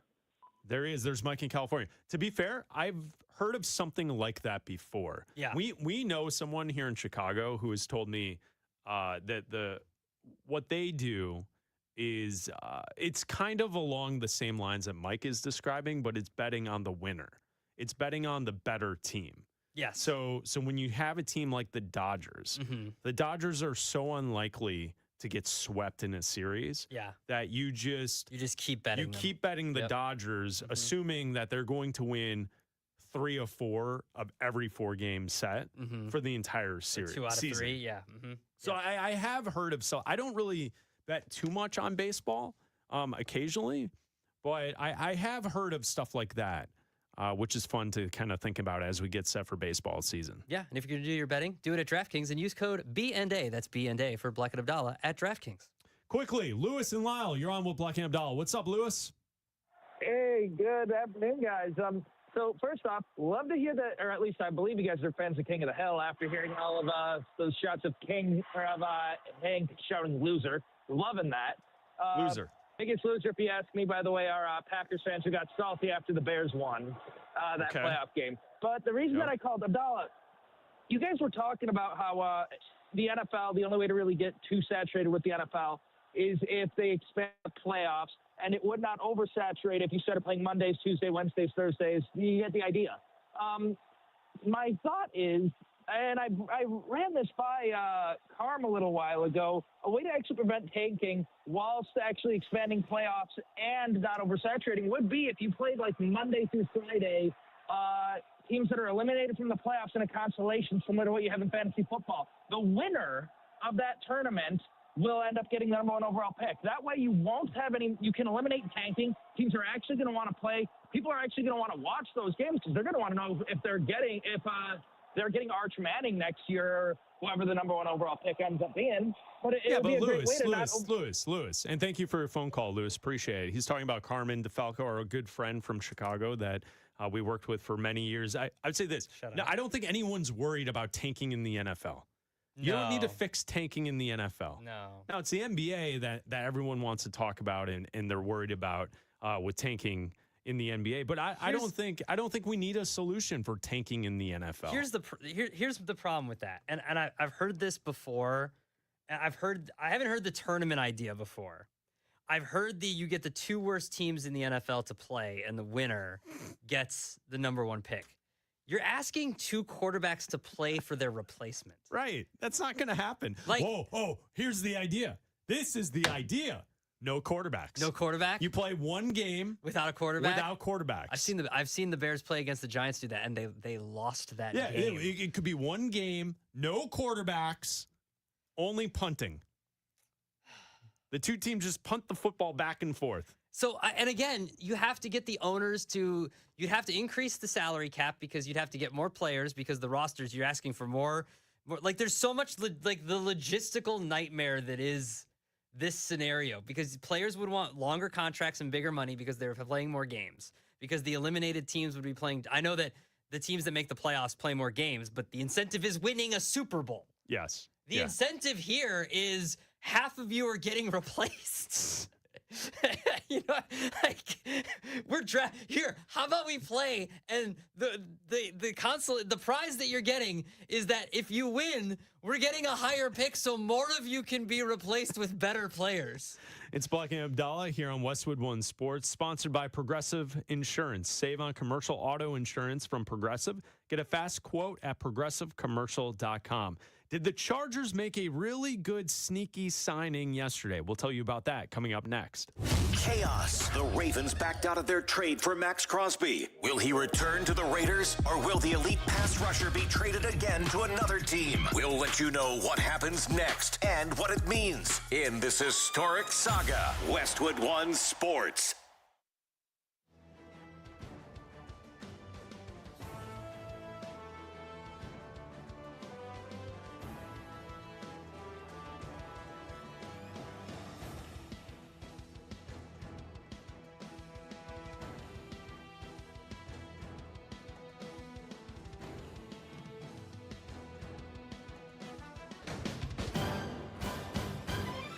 At the tone, the broadcast will begin in 4 minutes, 30 seconds.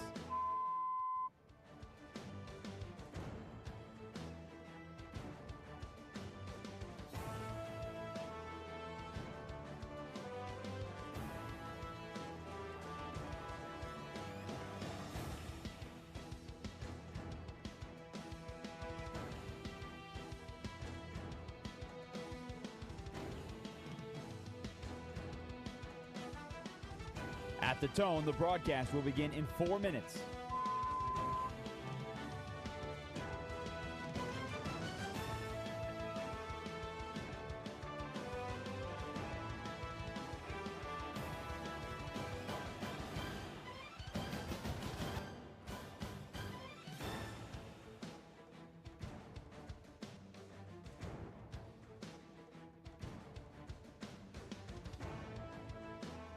At the tone, the broadcast will begin in 3 minutes and 30 seconds.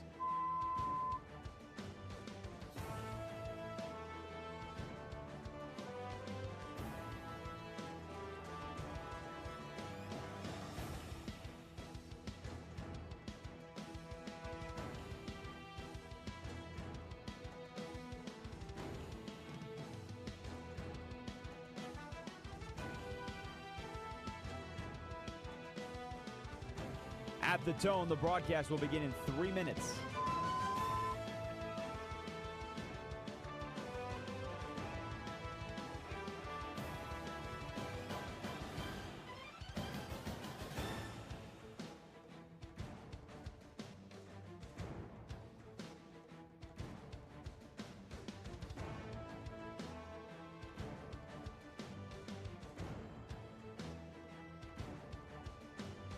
At the tone, the broadcast will begin in 2 minutes, 30 seconds.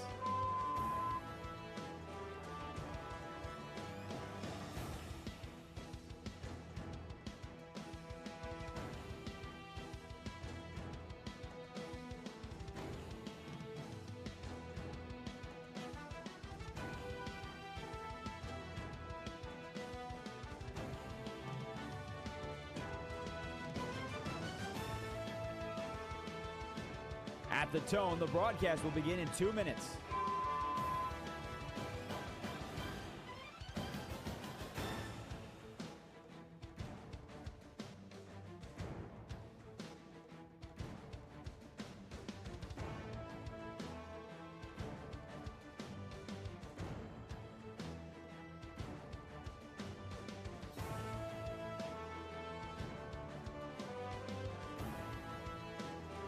At the tone, the broadcast will begin in 1 minute, 30 seconds.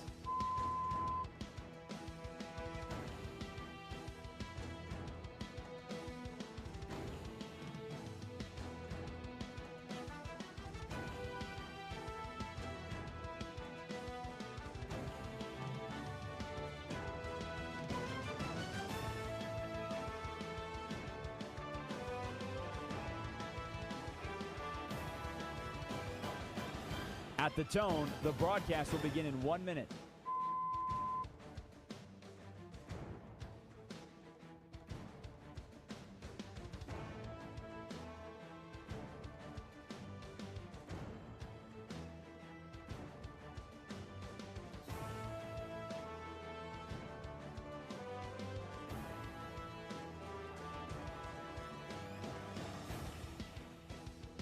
Stations, this is your final time check. At the tone, the broadcast will begin in 30 seconds.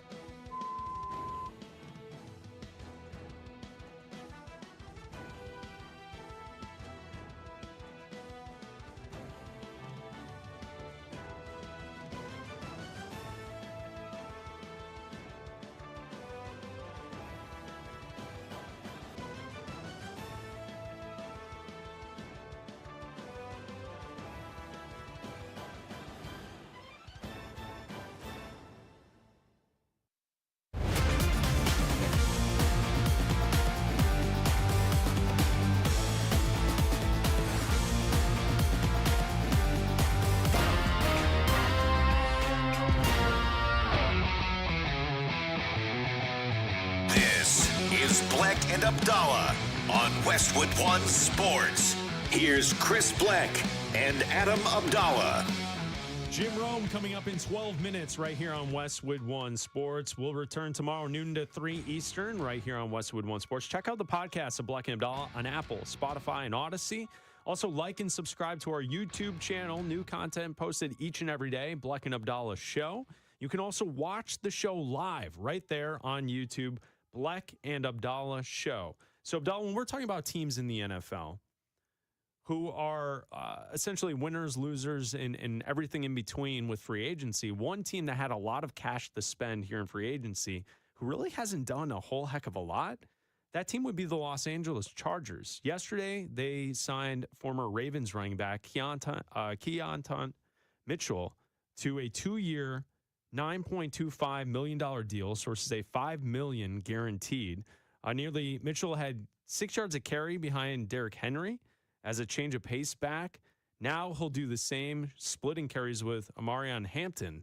So for the Chargers, they heading into free agency, they had one of the biggest abilities to spend, and they really haven't done too much. What do you think of this signing? Is it a sneaky good signing for the Chargers? So I would have rather them do more with their offensive line, obviously, because they had the most offensive line combinations out of any team in the NFL, and Justin Herbert took the second most sacks in the NFL last year. Now, I can say that adding a running back will take some pressure off of Justin Herbert, but if your offensive line isn't good and constantly banged up, how is that going to help? They did sign a guard. Cole Strange was a guard, but 2 years, $13 million is not a great addition. Maybe they're planning on adding through the draft. But as far as Mitchell goes, if you're going to have Mike McDaniel come in, you're going to take some concepts he had from the Miami Dolphins. And if you had A-Chain there, maybe you can look at A-Chain as kind of the way that he's going to use Mitchell here. Mitchell last year had the 1 touchdown, 340 yards. He said he was splitting time. Yeah. He had a few catches, though. He had some receptions. So maybe you can kind of use him and use him that way a little bit. So change of pace, can kind of use him a little bit that way. I think it's a good addition. I just wish they would have spent their money more on, like, if you would have told me, not necessarily resetting the market, Tyler Linderbaum goes to the Chargers. That would have made a lot of sense. A lot of sense. Yeah. Okay, you got a lot of money. You're over. I get it. You're overpaying, but you are in a window to win a Super Bowl.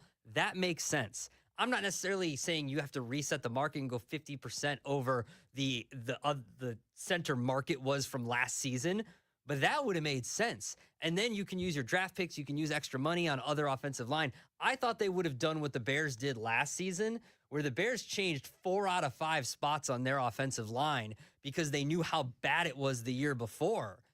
I'm very surprised that John Harbaugh, the way he operated his offensive line when he was at Michigan, when he was with the 49ers, when he was in the NFL the first time, I'm surprised that he didn't do that this season. Or at least he hasn't done it yet. But all these offensive linemen have seemingly been signed, and now you're just looking to the draft and just hoping for health this year?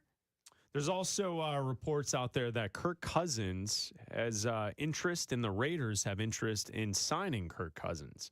Diana Rossini reported that yesterday, that Cousins would be there to be with the Raiders to mentor and bridge the gap between Cousins playing a little and then preparing and getting Fernando Mendoza, the number 1 pick, ready to go.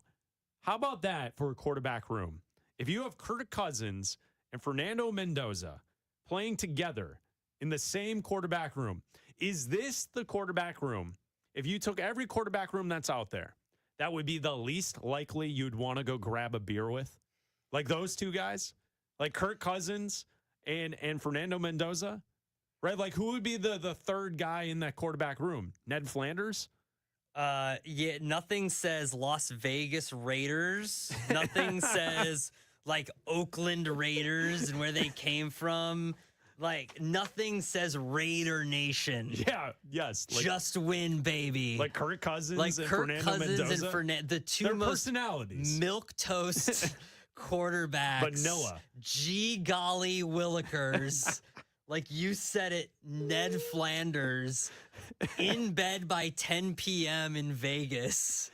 Maybe that's what they need, to be honest. As Raj put it to us earlier, would it be the corniest quarterback room in NFL history with those two? Yeah, just throw Russell Wilson in there and we'll complete the trifecta. Mr. Unlimited? Mr. Unlimited. God, Russell Wilson, he's amazing because he reminded me always of like, he was the Tom Cruise of quarterbacks. Mm-hmm. Like he is out there telling you how great he is. Yeah. And it's like, you're not, but like Tom Cruise, I've come around on Tom Cruise as of late. Mm-hmm. After Top Gun Maverick, I've turned a page. Yeah. With Tom Cruise. He's trying to save the movie industry. I just see badass Max Crosby and then Kirk Cousins and Fernando G. Willikers Mendoza. G. Willikers. Oh, just doesn't fit. So we'll see if Kirk Cousins signs with the Raiders to help Mendoza as the number one pick. It's Bleck Abdalla here on Westwood One Sports and the Westwood One Sports app. Jim Rome is coming up next. This is Westwood One Sports.